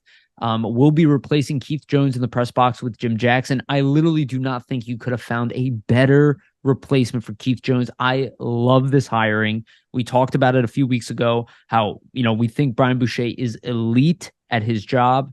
And once again, Philadelphia media, we tend to have some of the best analysts and announcers, and Brian Boucher is exceptional. So while we do lose Keith Jones in the box, I love the replacement of Brian Boucher. I'm a humongous fan of his takes, of his attitude, of his composure on camera. I think he's fantastic. So I'm really excited about Brian Boucher, and I think everybody else should be too. Yeah, Boucher is great. I've always loved him on the national broadcast. He brings a good perspective. And he's done games with Jim Jackson in the past for, the local Flyers media on NBC Sports Philly. So he's done a good job. And I'm biased. I always think the goalies bring the best perspective when it comes to the commentating, in my opinion. Like Kevin Weeks too. I really like his opinion. Great point. His takes as well. Like I said, though, I'm very Darren biased. Pang, he was a goalie too. I'm very biased. I'm a goalie, so I'm going to say that. But Boucher, great to listen to, former Flyer, so it's good, obviously, to have somebody, who knows the team history, kind of back on the local broadcast as well. So it'll be fun, and I think him and JJ already have great chemistry. So it's not like it's going to be a brand new thing they're going to need to kind of get accustomed to here, right? Yeah, absolutely. Well said. All right, let's move forward. And we'll get into the more opinion-based stuff. So somebody I wanted to talk about, and somebody I think we have a tendency to downplay importance of players that we have never seen, understandably so, especially if they're not a big name, and players that play more of a role rather than, that you can immediately be like, oh, he's going to be the leader of your team. But Sean Walker, I think we need to revisit this a little bit. Sean Walker is a player who kind of went under the radar quite a bit. And I just want to go through a couple details that I saw here. Outside of the fact that he's been a successful NHL player for quite a bit already, playing for, a reasonably good team, especially he played 70 games for Los Angeles Kings last year, which were a pretty good team. He only had 3 goals, 10 assists, and only a -3. But I think this is a guy who might be playing a bigger role on our team than we realize. He is a very feisty player. He's not that big at 5'11", but he's above 200 pounds, and he's incredibly feisty. He will fight. He will hit. He will block shots. He will essentially do anything the coach asks of him. And I think he has a higher ceiling than somebody like Nick Seeler. And obviously, he's right-handed. former captain at Bowling Green State for 2 years, his junior and his senior year. He played in the AHL, and I thought this stat was really interesting when he played for the Reign. In his first year playing in the AHL, in 64 games, he had 7 goals, 21 assists, 28 points in 64 games, which is very good. Saw some NHL time the following year, 39 games. He had 10 points. And then again with the Ontario Reign that season, he had 17 points in 22 games. So this is a guy who excelled at the AHL level. Obviously, if he was 3-4 inches taller, I think he would be more of an NHL impact. He's not that big of a guy. But I think, I kind of, was watching some footage of him and whatnot. I brought this up before, but I wouldn't be shocked if he's the one playing with Travis Sanheim. Yeah, I think it's possible. I mean, if you look at his ice time in the past, right? So like I'm pulling up average ice time per game for all his seasons. So in his first season with LA, which was 39 games, he averaged 15.26. In his second 70 game season, so that's 1920, he had 18 minutes and 50 seconds. In 2020, 2021, in 47 games, that's the year where he I believe that's a shortened COVID season. He had 18 minutes and 10 seconds time on ice. And then in 6 games played when he injured his knee and kind of missed the whole season there, he had 18 minutes, 22 seconds. And then this past season with the 70 games in 2022-23, it dropped. He had only 15 minutes and or not 15 minutes, 14 minutes and 50 seconds of average time on ice. So the prior 3 seasons, before he kind of returned from his knee injury, he was getting about 18 minutes a night. You have to factor in those LA teams weren't as good. Like they weren't in playoff contention. Like this past season, LA was looking to make the playoffs. So that could be a reason why he was pushed on the lineup. I think they had some other young defensemen that they drafted also come into some roles as well. So that's going to take some time naturally. But he's obviously shown the past he can play around on average about 18 minutes a night. It seemed to be his average for 3 NHL years before this past one where it was 14 minutes. So that's an interesting thing to me there for sure. And then also, like, it seems like there is some offensive upside to his game, right? Like in a 70 game season, having 24 points as a defenseman, it's not, a crazy number or anything like that, but not bad at all. It's not, yeah, exactly. It's not too shabby. And I mean, from a Flyers team that is losing some offense on the back end with Tony DeAngelo being moved out, I'm sure he might have an opportunity to potentially get some offensive zone starts and use some of his offensive ability. And see if he can kind of replicate something like that or something similar. Like I doubt he's going to get any power play time or anything like that. But I'm interested to see where he does play. Just I wonder with the fit because he's more of an offensive guy and so is Sanheim. So I don't know if they'll necessarily put him together. But he can skate. Yeah, that too. I wonder like if you see like a Cam York Sanheim type of situation maybe. And then you get Ristolainen and Walker. Like I don't even know how this defense is going to shake out. Like when you talk about it, like it's just like nothing really fits. No. So I'm just interested to see like once training camp comes, what Tortorella does. Other thing, and I'm sorry to cut you off, but that's why I was thinking about like, is it going to be York, Ristolainen, and then Sanheim and Walker? And then it'll be like Mark Stahl and I don't know, a young guy Miller, maybe. I don't know. Yeah, it's interesting. Also, like this is statistics card pulled up that I have here from JFresh. So he posted this up back when the Provorov trade went down. So I just wanted to go over it. Cool. So on that card, I mean, he had a 67% even strength offense and a 31% even strength defense. It's supposed to measure essentially like all of his stats throughout his last 3 seasons. So it does show the card that, he's more of an offensive contributor than he might be defensively. Obviously that might factor into like the situations he was placed in LA. Who knows, like in terms of defensive versus offensive zone starts, but everything that I'm seeing about him, I haven't seen too much of his game. It seems like he's more offensively inclined So I'm kind of interested to see like how he shapes into Tortorella's system, because obviously Tortorella is a defense first type of coach, and he wants his defensemen to be responsible in their own end. So I'm just interested to see the relationship and just see more of his game and kind of where he fits. But that's the biggest question mark, and we've addressed it obviously throughout the podcast this whole summer. Like, the offense on paper looks pretty good.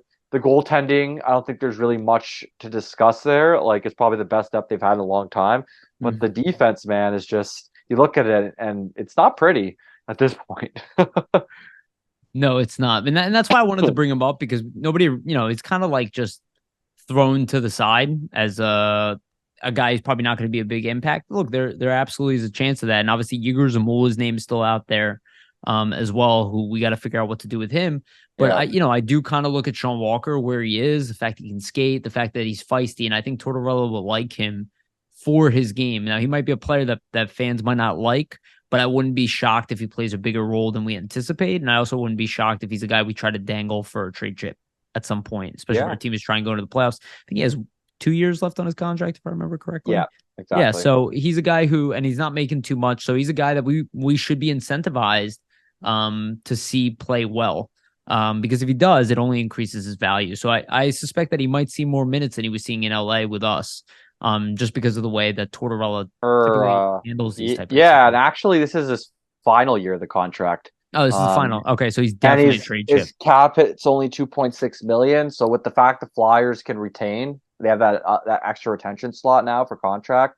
Like, it's totally possible that they take some money back, and if he plays decently, he's moved at the deadline, because he's a depth option, and playoff teams want defensive depth. So and the fact that he's feisty and he's willing to throw the gloves down, he's willing to hit, he's willing to block shots.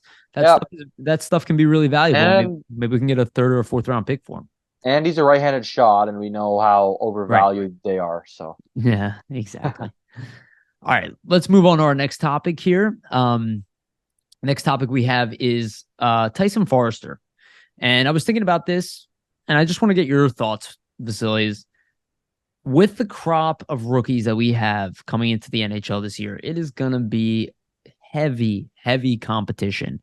And I don't want to jump too much on an 8-game sample size, because a lot of times, maybe that was a spurt, and young players tend to go in spurts during the season, right? They'll have good games and then some bad games, bad stretches, teams start figuring out their game.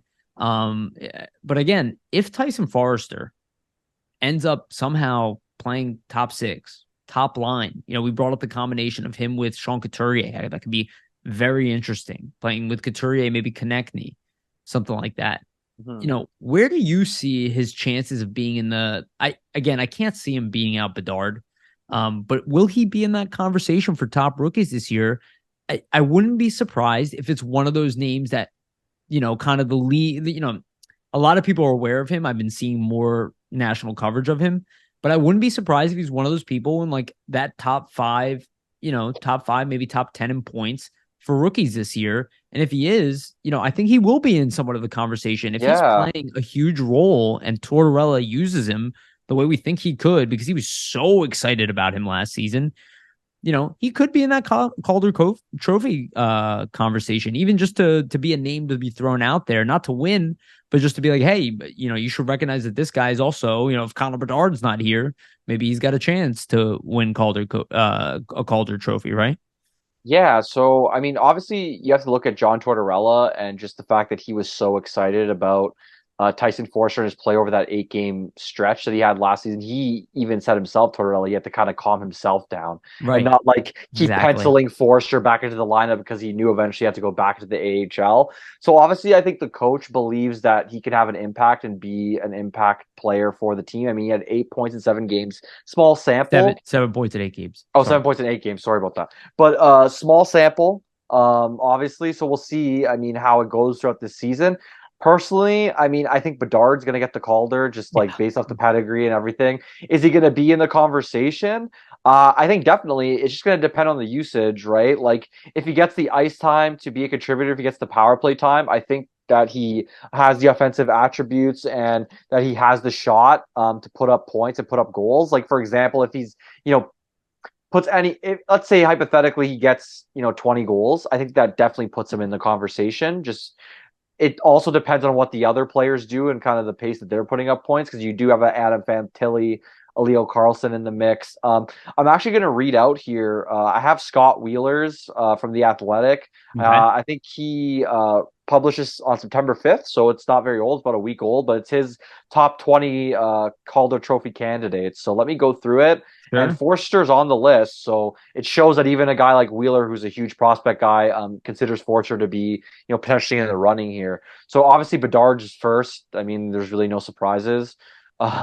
Number 2 is Logan Cooley. Number 3, Devon Levi. Number 4 is Adam Fantilli. Number 5 is Luke Hughes. Number 6, Brant Clark. Number 7 is Leo Carlson from the Ducks. Number 8, Matthew Nyes. Number 9, Owen Zellweger, Anaheim defenseman. Number 10 is Dustin Wolf, Calgary goaltender. Number 11, Luke Evangelista. He played for the Predators. Number 12, Marco Rossi, center for the Wild. And then 13 comes Tyson Foerster. And then after Foerster, we have 14, Logan Stankoven. 15, Brock Faber. 16, Shane Wright.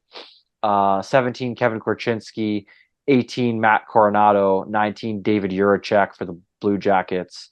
And 20, Joel Hofer. So, I mean, Foerster's in the mix, obviously. Like, if he's in a list like that, from strong respected crop this year. Yeah, like there's a lot of players and a lot of competition, so that's why I'm not sure if he's going to be like directly in that top 5. But if he's getting top 2 line usage, I think just based on what he showed us last season, and it looks like he's been really putting in the work in this summer, and he's been in Philadelphia all summer. I wouldn't be surprised if he has a really big season. Yeah. And he has some pro time. Like it's not like he hasn't played in the AHL for almost 3 potential seasons here, right? He had that one injury, and then he played during the COVID shortened seasons in the AHL, and he played a full year in the AHL last year. So I think this is one of the situations where the Flyers not rush Foerster. I think, to be honest, they might have overcooked the prospect, if we want to use that term. And now he's very ready for the NHL level. At least that's what it seems like to me, based on his stint last year. So exactly, that's exactly the sense of. That's why I was kind of thinking about it. I was like, the fact that he's been overcooked, the fact that his sample size, we're like, holy shit, he's one of our best players already. Yeah. I don't want to get too excited about that small sample size, but you look at a guy like Bedard. I've talked about this over and over again. A guy of that caliber, anywhere between 60 and 90 points this year is absolutely realistic for Bedard. I wouldn't be shocked if he has 80 plus points. You know what I mean? Like a Patrick Kane. Like, typically the generational guys will hit that 80-point mark. So I would not be surprised if Bedard is in that conversation. In fact, yeah, definitely. It's crazy to think about too. Like, I was looking the other day, this is totally off topic. Sure. But just that, like, Crosby's rookie numbers and Ovechkin's rookie numbers. So Crosby had 102 points his rookie year. Playing with Lemieux. Which is nuts. Well, yeah, obviously. Playing with Lemieux, but I agree. It's still insane. Ovechkin was literally playing with fucking nobody. Yeah. And had 105 points in his rookie season. Dude. Like 105 points in your rookie year. So like in an era where scoring was down. Yeah. So like I don't know if Bedard's gonna replicate a 100-point season, but I mean, just based on the talent, we've all seen how like disgusting the kid looks and just the skill that he has. Him to do a point a game, especially with all the looks he's going to get on Chicago. He's going to literally be on the ice in every single situation, get a ton of ice time. Like, I could see him hitting a point a game for sure. Yeah, dude. I would not put that above him. We have no freaking idea, but where could you see Tyson Foerster finishing production wise if he played? Let's just assume he plays the entire season in the NHL, which we have no I would put him at like, I'm going to say between 45, maybe 45, 50 points. That's exactly, that's what I see too. It'd be more goals, I would say, than assists. Like, I was going to say like maybe 25 goals, like 20 assists. Yeah. Something like that. I could see it. Yeah. We're on the same page. I wouldn't be surprised too if he's one of those guys like in a rookie year where like he might be like 15, 20 goals and have like 7 or 8 assists. Like, he might not get a lot of assists, but it's possible. It happens a lot of the times. I notice with rookies that are like big goal scorers where like they come into the league and they're scoring, but the assists don't come automatically. So we'll kind of see what happens with him. Yeah, we'll see what happens. Again, it's up to him. And, for all we know, maybe he doesn't even have a good season, but I just can't see it. And I totally see Yeah, no matter what, I think he gets the longest look of any young player at camp. I agree. Yeah. Yeah. And I would be really excited if he makes it at a camp. But again, Flyers are real deep on wing. We still have Cam Atkinson coming back. So, they want to make sure he gets ice time too, and that he's not just playing, fourth line. Like they're not going to play him on the fourth line. Let's be honest. Yeah. He won't be in the NHL. Yeah, he'll go to the Phantoms if that's the case. They want him to play and develop, right? So third line and up, I would say for him. Otherwise, he is, they'll just wait for an injury, which again, they're like inevitable. But I'm excited, super excited about him. All right, let's get into the next topic. This one will be pretty quick. This is more just an update. I just want to give a shout out to a couple former Flyers. I just added this while we were talking because I remembered. I added Max Willman. So Max Willman has been offered a PTO by the New Jersey Devils. Obviously, a guy that was developed here, a guy who's worked his way into the NHL, a guy who has a lot of heart. So good luck to him with the Devils. Not that surprising that he stays nearby. And then brother of Noah Cates, Jackson Cates, also staying in the area. He earned himself a PTO with the Islanders. I'll say this about Jackson Cates. I was thinking about him the other day. I would not be shocked if Jackson Cates is in the NHL all season. Like, I would not be shocked if he makes the Islanders or makes the organization. Just for how smart his brother is and the fact that he is like a poor man's Noah Cates, that I could see a team really valuable, something like that, because both of them are very, very smart hockey players. And Jackson did a really good job here in the beginning of the season. It seems so long ago now, but Tortorella liked him. So he's not a guy who should just be forgotten about completely, because we might have to play against him in the near future. And, good luck to both of them. I still see an NHL future for Jackson Cates. Max Willman, I think, realistically, I think there's a good chance he's going to be an AHL player. But I do think Jackson Cates has a chance to be an NHL guy. Well, I think Jackson Cates, it's just a defensive play. Like, he's very smart defensively. Right. So I think, I don't know if the offensive game is ever going to come, but he's like your prototypical fourth line type of center. That's what I was thinking. So I could see something like that for the Islanders for sure. And he's not a kid, so you can put him on the fourth line. Exactly, right? Like, I think he's 25 now at this point, or very close. Yeah, he's a year older than Noah. Yeah, and then with Max Willman, I think he's just the ultimate AHL, NHL tweener at this point, where, if you need a call-up, he's your guy, but I just don't think he's going to stick at the NHL level, unfortunately. But, like you said, AHL player, most likely an AHL bound. I can't help but be proud of him, though, dude. Any guy who is undrafted, unnamed guy, like, make it pro, that's, you understand how unbelievably hard that is, and how many people who are undrafted that don't make it, right? So. Yeah, and we could be wrong about him, too. He could end up playing for New Jersey for all we know. He could be in that fourth line for the Devils. He's got skill. Like, the guy can skate.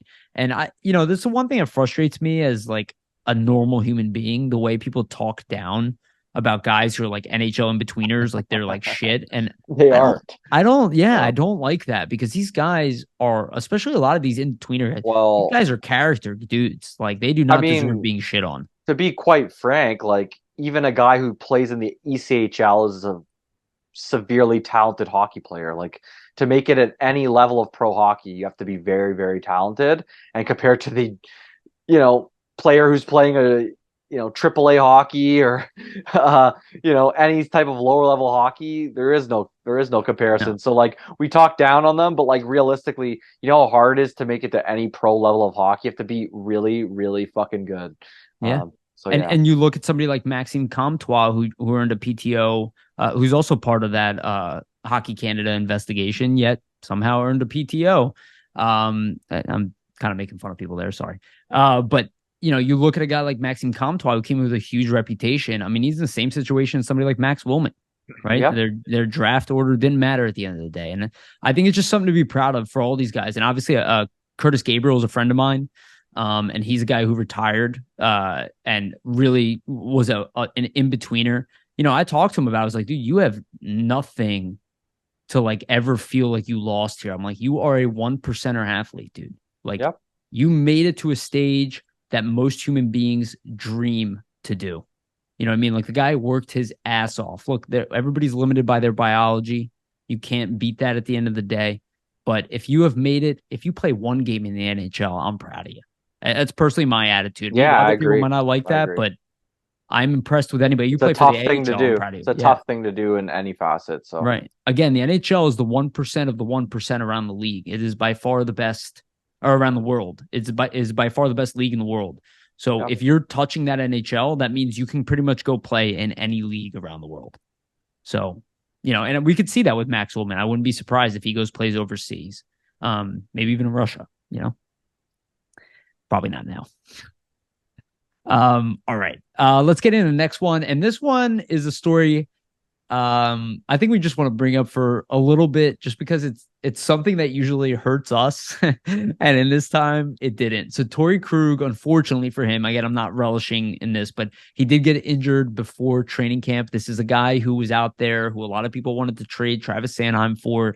And Torey Krug nixed the trade. Again, I didn't like the trade. A lot of people did. I was like, I don't want Torey Krug because he's old, because the likelihood of him getting injured. This is the same thing I said about Ryan Ellis. I got mocked for it. And Torey Krug, as of right now, is going into the season injured. We don't know how substantial this injury is, but imagine if the Flyers did trade for him and he got injured. And it would have been another one of those. The narrative would have been crazy if that would have occurred here. So in a sense, I'm kind of happy just for our own sanity not to have to deal with something like that again, where, the Flyers trade for a big time defenseman, right, and he's not even able to start the season. And he's out like all year. Yeah. Right? So I'm sorry to cut you off, but imagine having him and Ellis like both injured. Oh man, let's not even go there. But well, it doesn't exist. So. Yeah, I wrote an article for Daily Faceoff kind of detailing what happened to Krug and his foot injury. Essentially, it's a right foot injury he sustained while he trained this offseason. It's going to make him miss the start of Blues training camp at a minimum. There's maybe potential for him to return for the opener. I think they said they were going to reevaluate him on October 1st. Their opener is October 12th against so it's Dallas. Not that bad. Okay, so it's not too bad, but we don't know the severity, obviously, and that's yet to be revealed. So we'll see what happens. It'll be interesting, right? Because this is his fourth season entering St. Louis. He's signed a 7-year, $45.5 million contract. It's a big ticket, and he hasn't really lived up to all the expectations since signing that deal. So I'm kind of interested to see. Though. Yeah, good player. He had 32 points in 63 games last season, so he's always been, producer offensively. So I think, I wasn't against the trade at all. I think, to be honest, he would have been more of an offensive producer than likely Sanheim would have been, just if you look at, the career parallels and like who's produced more. And we know the Flyers are a team over the last couple of seasons that have struggled to score. So from that perspective, I wouldn't have minded it, but obviously just the contract, the cap hit associated, the fact that he's older, those are all things that, worry you. And with this injury, I think maybe, who knows the severity, but it could be a blessing in disguise at the end of the day here. But yeah, we'll see what happens with Krug. Hopefully it's nothing severe, because you never want to see a guy who's a good player in the league get injured and be hurt for a significant amount of time. Well, I think it's one of those things. And again, I'm not putting any blame. I was joking about Torey Krug, right? Like I don't. Oh, of course. But I don't blame him for nixing the trade or anything. But it's one of those things where I talk about the hockey gods. Yeah. And you sign Travis Sanheim to this big contract, you show him loyalty, and then you're trying to ship him out, right? And then it turns out, because that trade didn't happen, the hockey gods didn't punish you, right? Like it could have been we with the injured player, and then Sanheim goes off and has success somewhere else. Where, knock on wood, but Sanheim hasn't had significant injuries, and we know he can be healthy, and we know he can play minutes. And, I think this is best for the Flyers, how it turned out in the end. And I don't think just because there's a no trade clause, he will never be traded from this team. I think he can absolutely get around that. I think ultimately with Sanheim just being the younger player by a good amount of years, I believe he's 5. Yeah, something like that. I'm not sure if Sanheim's 26 or 27. I kind of want to search this up. 27. Okay, 27. So yeah, 5 years younger. I think there's just more time in general to move Sanheim down the line for maybe an asset that you covet, versus Krug, who's kind of entering the back side of his career. His value after this, it's probably just going to continue to diminish. That's typically what happens to players as they get older and older. Whereas Sanheim, like, he is in his prime right now. Let's say he has a big rebound year, and then for some reason the Flyers like a trade this summer. I mean, it should be a lot easier to get rid of him if you Yeah. do want to go that route. So Yeah. All right, let's get into our second last topic. I don't want to go through this too much. I just thought it was interesting. sure, yeah. So let's talk about Mike Babcock for a little bit. So for those who are not aware, Babcock, who I would say socially is walking on thin ice. For those who are not aware, I'll go back to the story in Toronto. So obviously he had a falling out in Toronto. The locker room hated him. Apparently the players wanted him gone. Potentially even Kyle Dubas might have wanted him gone at the time. So Who knows what the power dynamics? Yeah, he's a let's just say big personality, but a lot of people tend to not like this guy. Legitimately not like this guy. I'm talking about coming out and being like, "Don't ever play for this guy. He's a bubble." Just to add, it's not even the Leafs. Like I'm pretty sure Johan Franzen, longtime Red Wing, and like he's the nicest guy ever. He mentioned that Babcock made comments to him so bad on a daily basis and berated him so often that it would make him cry. So Jesus, like I didn't know that. Search it up. But yeah, he fucked with Johan Franzen big time. So and then put that on top of that Mike Commodore, who's friends with Spit and Chicklets, also a former NHL defenseman, and the stuff with Marner. So. Yeah, well, that's what I was going to. So Mike Commodore hates him. So the story with Marner, which I do think is wrong, what he did. He asked Mitch Marner, who was a rookie, I believe, at the time, who obviously was an excellent rookie. He asked him to make a list of who he thought he worked harder than on the team, who were like the laziest guys on the team, in private, in his office. He asked him to make this list, and then without telling Marner, showed it to everybody. Made it public and be like, hey, this rookie thinks you're all lazy. And that is not a way to earn trust from your locker room. And quite frankly, is borderline sociopathic. Put Mitch Marner in a bad position, obviously, and I'm sure he had to deal with that too. And that was not good, and that's not a way to build a locker room. And now in Columbus, we're hearing strange report, and this is Paul Bissonnette's breaking this one, saying that several players have been reaching out to him saying that Mike Babcock is asking them to go into their phone and project their pictures, to go through their phone and talk about the pictures in their phone. Now, there has been a statement that came out from Columbus with both Babcock and Boone Jenner, captain of the Columbus Blue Jackets, where, they're saying, hey, no, this was just this was to see each other's families, to get to know people. And I will say Elliot Friedman also added to that and said, hey, this is something that has happened on other teams. He's done it over the years for a long time. He's done it over the years. I will say, on its surface, the concept of getting people to show pictures, right, of their family, of things they're interested in, to all their teammates, for everybody to get to know it, on its surface, sounds like a good idea. Again, the nuance there is, did you corner your team where you gave nobody any time to prepare and then said, hey, plug your phone in, we're going to go through the pictures on your phone? Yeah, who knows what the situation is because we're not there. I mean, it's tough for the Columbus players, obviously, who are in this scenario like Boone Jenner, because who knows what's going on behind closed doors. And I mean, if he says something about it, first off, what's going to happen to Babcock and the organization and a coach he just spent $8 million on? And his career is almost in his hands, basically, with what Jenner's coming out to say. And also, are you going to badmouth your coach in a statement just for him to bench you for the whole season? Also, like, he's also who knows how it's all going to turn out? Boone Jenner, who's very good friends with Scott Lawton, we brought up before. Yeah, he add on, throw him under the bus. He said it wasn't that. And to add on, Johnny Gaudreau, I think they asked him about it, and he didn't say that. He said that he didn't find anything wrong with it. He thought it was like a good exercise to get to know people. Yeah. But who really knows what's happening? I think like at this point, it's kind of like a broken telephone thing. The one thing I will say though is, I mean, Paul Bissonnette and that Spit and Chicklets podcast and Brian Whitney, they double down, but they're very connected and they know a lot of players.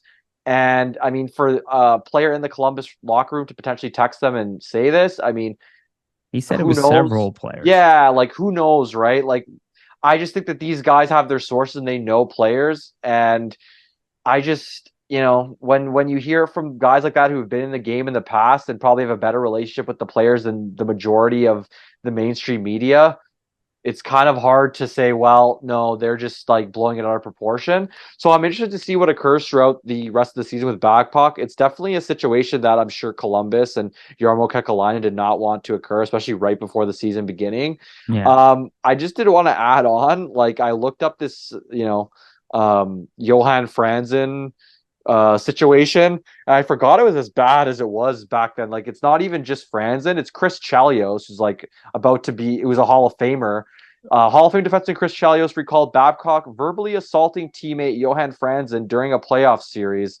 Chelios told, this was on Spit and Chicklets as well, which is kind of hilarious, but Chelios said on Spit and Chicklets that some of the things Babcock said to Franzen on the bench, I don't even know what he said to him behind closed doors one-on-one, but he blatantly verbally assaulted him during the game on the bench. He's a good player too. Franzen was a really good yeah player. he was the mule. That was literally his nickname. He was great. 30-goal seasons all the time for Detroit. So I just thought that's interesting. And Franzen himself said, I get shivers when I think about what happened. That incident occurred against Nashville in the playoffs. It was coarse, nasty, and shocking. But that was only about 100 things that he did, just the tip of the iceberg. Franzen said Babcock would say horrible things to teammates. He added that at the beginning of 2011, he was terrified of being at the rink after the first time Babcock berated him. Franzen added, he's a terrible person, the worst person I've ever met. He's a bully who's attacking people. So, like, obviously 2011 is a long time ago. The stuff with the Leafs is a long time ago. I don't want to say that people cannot change, but when you have all these conflicting sources mentioning this about one person, and then you have, everything coming out from Spit and Chicklets, it's just something to keep an eye on, I think, throughout the season, because 100%. who knows what's going to unfold. It's a crazy situation. But yeah, Columbus, I don't think they're happy to be in it at all. Poor Provorov. Yeah. If he's going from one situation where he's unhappy to another guy who's like a psycho, though I could see Babcock liking Provorov. 100%. Yeah, with the work ethic and everything. Yeah, but at the same time, like, dude, get your shit together, man. Yeah, like definitely. Even if he clearly did not go about this in a way that made everybody comfortable. My guess is that he cornered people with this thing. That it probably wasn't the biggest deal, but people were like, "Wait, what? I have to show you pictures of my phone." Yeah, it's probably like I have to project my phone to the people. Don't want to do that. That is probably. I'm not gonna lie, that could be illegal. Yeah, it might be. I don't know what the legalities behind it are, but like I think if PA is not gonna like it. I think if you're gonna do something in that nature as a coach, or just like even as a leader in general of like any team and any business and any job, like I think you'd have to kind of notify the people that you want to do that well in advance. Like it has to be a big email communication that gets sent out like to the team here, right? And they're aware of it, and they're coming to the rink, and they know on this day we're all doing like a family photo share to get to do some team bonding. Not just like you show up to the rink and buddy's like, well, time to put your phone on the projector. I don't know if that's what happened at all, because we're not there, but just based on the way it sounds, like you're probably right. It might have not been approached in the right way, though. I don't know if Babcock had like these, terrible things in mind when he was doing this at all, right? And we've seen that from kind of what Jenner and Gaudreau have said as well. So yeah, so I don't know exactly, but the reason I wanted to bring this up, honestly, is to appreciate John Tortorella. I can't see Tortorella doing anything like this ever. No, I can't, and he's very honest. Yes, so I think that's a good thing. But. And I can see him being harsh on players. I can't see him traumatizing players. No. I think I think Tortorella is a bigger softy than people realize. He's very hard, but because he's an emotional guy. But I don't compare him to somebody like Babcock. No, I think Tortorella's style is different in the sense that he's just telling you how it is straight, and then like that's where you stand. Whereas like if you look at the Leaf situation, Babcock's telling Marner one thing and then goes and does a whole other thing behind his back. Whereas I don't think Tortorella's operating in that manner. Like when you stand in one place with Tortorella, you know where you stand, and the rest of the room also knows that. So I don't even think he would. Discussion, right? Like, I'm sorry to cut you off, but I don't even think he would do that. I think he would just in front of the entire team be like, "Yo, dude, you're not working hard enough." And exactly. That would be like what the extent of it would be. Like, I don't think he would care about the opinion of Marner to embarrass people. I think he's just going to call you out straight up. It's not as calculated, right? Yes. The honesty, it's just an honest thing. So yes, it's not. That's why I said Babcock seems a little bit sociopathic. In that sense, yeah. All right, let's get into our final topic of the night. And I don't think this one will take too long, but we'll go through our breakout season options we'll each pick one, unless we have the same one, then we can talk about, I guess, an extra player. But we'll pick one offensive player and one defenseman. I will go first for offense, and then you can go, and then you can go first for D, and then I'll go. So my pick for breakout player from the Flyers this season is Joel Farabee. I think with the injuries he's experienced and the fact that he came in looking so strong in the NHL, so ahead of his schedule, and then obviously rocked by injuries. Now that he's healthy, I don't know, man. Something in my gut tells me I still think so highly of Joel Farabee. I called him a top line player. I still believe and project him to be that Simone so young. Gagne like goal two, or the Patrick Sharp. And like Patrick Sharp is a guy I could see working with Joel Farabee this year and trying to model, and Farabee trying to model his game after Patrick Sharp. And he's my guy for this year. And I expect him to hit the ground running this year as opposed to recovering from an injury. So he's my breakout guy. And another guy who I think could be playing top line to start the season, potentially with Sean Couturier and Travis Konechny. Yeah, that's a great pick, Yariv. And I mean, Farabee's still really young. He's 23. He's younger than all of Tippett, Cates, Frost, that whole group. And I think people think of him as a veteran at this point. Maybe the contract kind of behooves him there, just with the fact that he got paid very early. But, he entered the NHL very young at age 19. So he's been around for a little bit. And I think with, getting a full season to train, he's definitely potentially poised for a breakout. So that's a really good pick. That was one of my thoughts as well, that he might, potentially break out. I'm going to name two here. Sure. So my first one, I think Noah Cates. I think we saw his defense last season, but I think we're going to see his offense go to another level this year. Yeah, exactly. I think it'll just take a little bit off of him defensively, so he won't have to consistently go against those top line guys every time, and every time he's on the ice, which he was kind of doing last season. And that'll probably free him up to score a bit more. And I think we do know, there's definitely some more scoring potential to his game, especially too with him having to convert from wing to center last season. I think that probably impacted him too. So this is another season where, he's getting more comfortable at that center position. So I think we'll see some more goal scoring. And then my other one is Frost. I think Frost has a potential, like we've talked about last week after the contract signing. Like, I think he can build upon that 46-point season and potentially get anywhere from, 55 to 65, 70 points, if 70 points being the ceiling there, in my opinion. But I think that we might see him, really take that next step and show that he can consistently produce throughout an 82-game season versus just, the half season that he kind of produced at almost like a point per game clip last year. So those are my two picks for the forwards. Love it. And then you can go straight into D. Yeah, awesome. Let's go straight into the defense here. And my breakout is Cam York.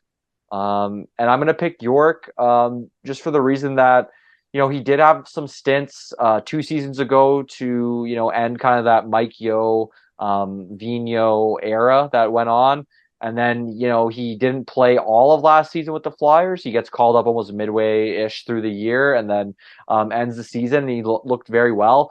I just think with all the ice time that potentially is available with Provorov being traded and there not really being any set like first pair, essentially, I think there's just all the opportunity for him in the world to be playing almost 20 minutes a night, potentially top power play. And with that, comes the ability to put up a lot of points, especially for a guy who's an offensive type defenseman. So I think we could see him really break out offensively and kind of show his skills similarly in the offensive sense that he did with the USN TDP with the Flyers here. Yeah, former captain of the Team USA team that won championship too. And that he has that ability in him. And I think all your picks are fantastic. And I think, I second what you say about York. I mean, we all have really high expectations for him. And the fact that he's built a relationship with Tortorella and Brad Shaw now, we all pencil him in as the number one defenseman, or at least playing top pairing, potentially with Ristolainen. Like, we all kind of see that. Yeah. My pick for this season, and I know a lot of people won't agree with me, is Travis Sanheim. I like it. So Travis Sanheim, for those who are not aware, there is footage right now of Sanheim, Farabee, I think maybe Hathaway and Konechny. I think Hathaway was part of that group too. I'm not sure. But they were at the Phillies game doing home run derby, and Travis Sanheim won that home run derby. And last year it was actually Kevin Hayes who won it. And I was a little surprised that Travis Sanheim won that. I think people underestimate, because he is such a confidence-driven player, we all want to kind of pigeonhole him as a second pairing defenseman. And I want to comment on, first of all, the concept that a second pairing defenseman is some kind of like neg on a player. Like, do the math. We call top 6 forwards awesome, but top 4 defensemen are average. There are less defensemen. It is harder to be a top 4 defenseman in the NHL than a top 6 forward. And I don't believe in this 23, 24-year-old prime thing that I keep hearing. I see no evidence of that. I hear it repeated constantly. I heard it again on a podcast. I won't name which one. I don't agree with that at all, especially for defensemen. I think the fact that he's 27 years old, and I put Provorov in that camp too, this is his time now to enter his prime.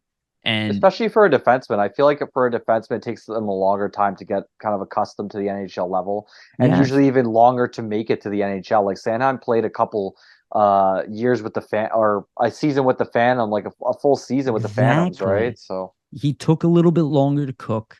He's gonna take a little bit longer. I just don't like, even the fact that we try to move him. I always believe in redemption, right? Yep. And the Flyers, while, we hear the rumors, they were ready to trade him and all that, a lot of that, in my opinion, was projected to try to clear out cap space, try to restart with this team. I don't think that the Flyers look at Sanheim as a negative. And if he's going to come in here and he's going to play number 1 minutes, I think, and he doesn't have Provorov, kind of fighting with him for time, right? We saw what Sanheim did a couple of years ago where he felt comfortable. He looked fantastic. And he had one down year. Now he knows Tortorella. Maybe he knows how to prepare for the season. I see him winning a home run derby. Maybe he is stronger. Maybe he is faster. I mean, the guy has an immense amount of skill, more than people want to give him credit for. He misses the net a lot on a lot of his shots, but he can move up the ice better than Cam York. Transition game is great. Yeah. I mean, quite frankly, better than anybody on the team. Rushing the puck up the ice, that's his strength, right? And I think if they can refine his game, there is a good chance that Sanheim, puts up a 50-point season. Like, I don't think that that's out of his realm to play a 50-point season and become more than what people think he is. I think he is still capable of that. So I'm going to put my money on Travis Sanheim, and I think he has the ability to turn things around. And we might not want to move him by the end of this. That is not gone from this equation. I mean, his best season is a 35-point season in 82 games in 2018-19, and that is what, 24? Yeah, he was around there, like I think 23, 24 at that point. But you also have to factor in those 35 points. Like back then, he was not playing on the power play whatsoever. So I think, there's potential for him to get power play time. I think you're definitely on the button, right? Like if he gets first power play time and, first pair of minutes. Second. Yeah, like there's definitely a potential there. I think the thing to look at for a guy like Sanheim is you sign this long-term deal. The team looked like they wanted to move you right off the bat. Personally, I think that probably motivates a guy, puts a chip on their shoulder, says, hey, well, you guys want to get rid of me? Well, I'm going to show you why that would have been a bad idea. So it could have acted as a motivating factor for him that, hey, man, maybe I need to step my shit up this season. And so I'm interested to see how he plays. But Sanheim was going to be, I think, one of the most interesting to watch, and he's going to be one of the most polarizing players likely on the team this season, as he kind of has been for the last couple of years here. So yes, and also he has a no trade clause. That means they can't do anything to him. Yeah, he has to accept. So maybe he can take that comfort in knowing that he has control of his destiny to a certain degree. Yeah. So maybe that'll help him. And I like what you said about the chip on his shoulder. I'd love to see an angry Travis Sanheim this year. And I don't think we've really seen an angry Sanheim for much of his career. So I think it'd be a welcome thing, right? Which again, I don't have inside information on this. Well, I have a little bit, but not much. But you can tell Tortorella is looking for intensity. And if Sanheim comes in, anybody who wasn't intense in the right way, including Frost, was called out. They're going to be challenged by Torts. Yeah. Yes. And I think redemption is not far from him. And for all we know, Tortorella's system could work. Brad Shaw is obviously brilliant. I can tell. I think there is a chance here that Travis Sanheim becomes a very valuable commodity to this team. And I love that everybody's counting him out. And a lot of times that's where potential comes from. Yeah, definitely. Yeah. All right. This was a good episode, man. We went 2 hours today. So awesome. Yeah, this is a long one. Yeah. Anything you want to tell people about? Well, season's ramping up. So there's more hockey news coming out. I'll have news articles out, kind of covering the whole league for Daily Faceoff as we go throughout the season. And I'm gonna have some season preview stuff, and prediction type stuff, on FlyersNittyGritty.com in the next couple weeks. Likely, probably closer to the end of training camp. Gearing up into the regular season, just like some season preview, prediction type articles, and if there's any news, obviously breaking news type articles as well, covering the Flyers for Flyers Nitty Gritty. So keep an eye out, everybody, and we appreciate everybody supporting the website and checking out all the content on there.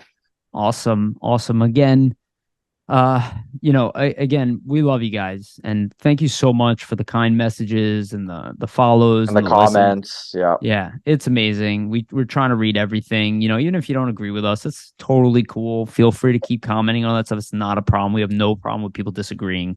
I love a discourse. Yeah, and maybe we're wrong, right? We don't know everything, and we're not right about everything. So I love the opinions. We love being corrected. If we got something wrong, I think somebody corrected us on Drew's age. I thought he was my age. I forgot he's a year younger than me. And all that. So, thank you all. Please remember, like, subscribe, share, again, give us a rating. And whatever you guys do, to our show is extremely helpful. You help drive this show. So, again, thank you, everybody. We love you. And remember, always stay gritty.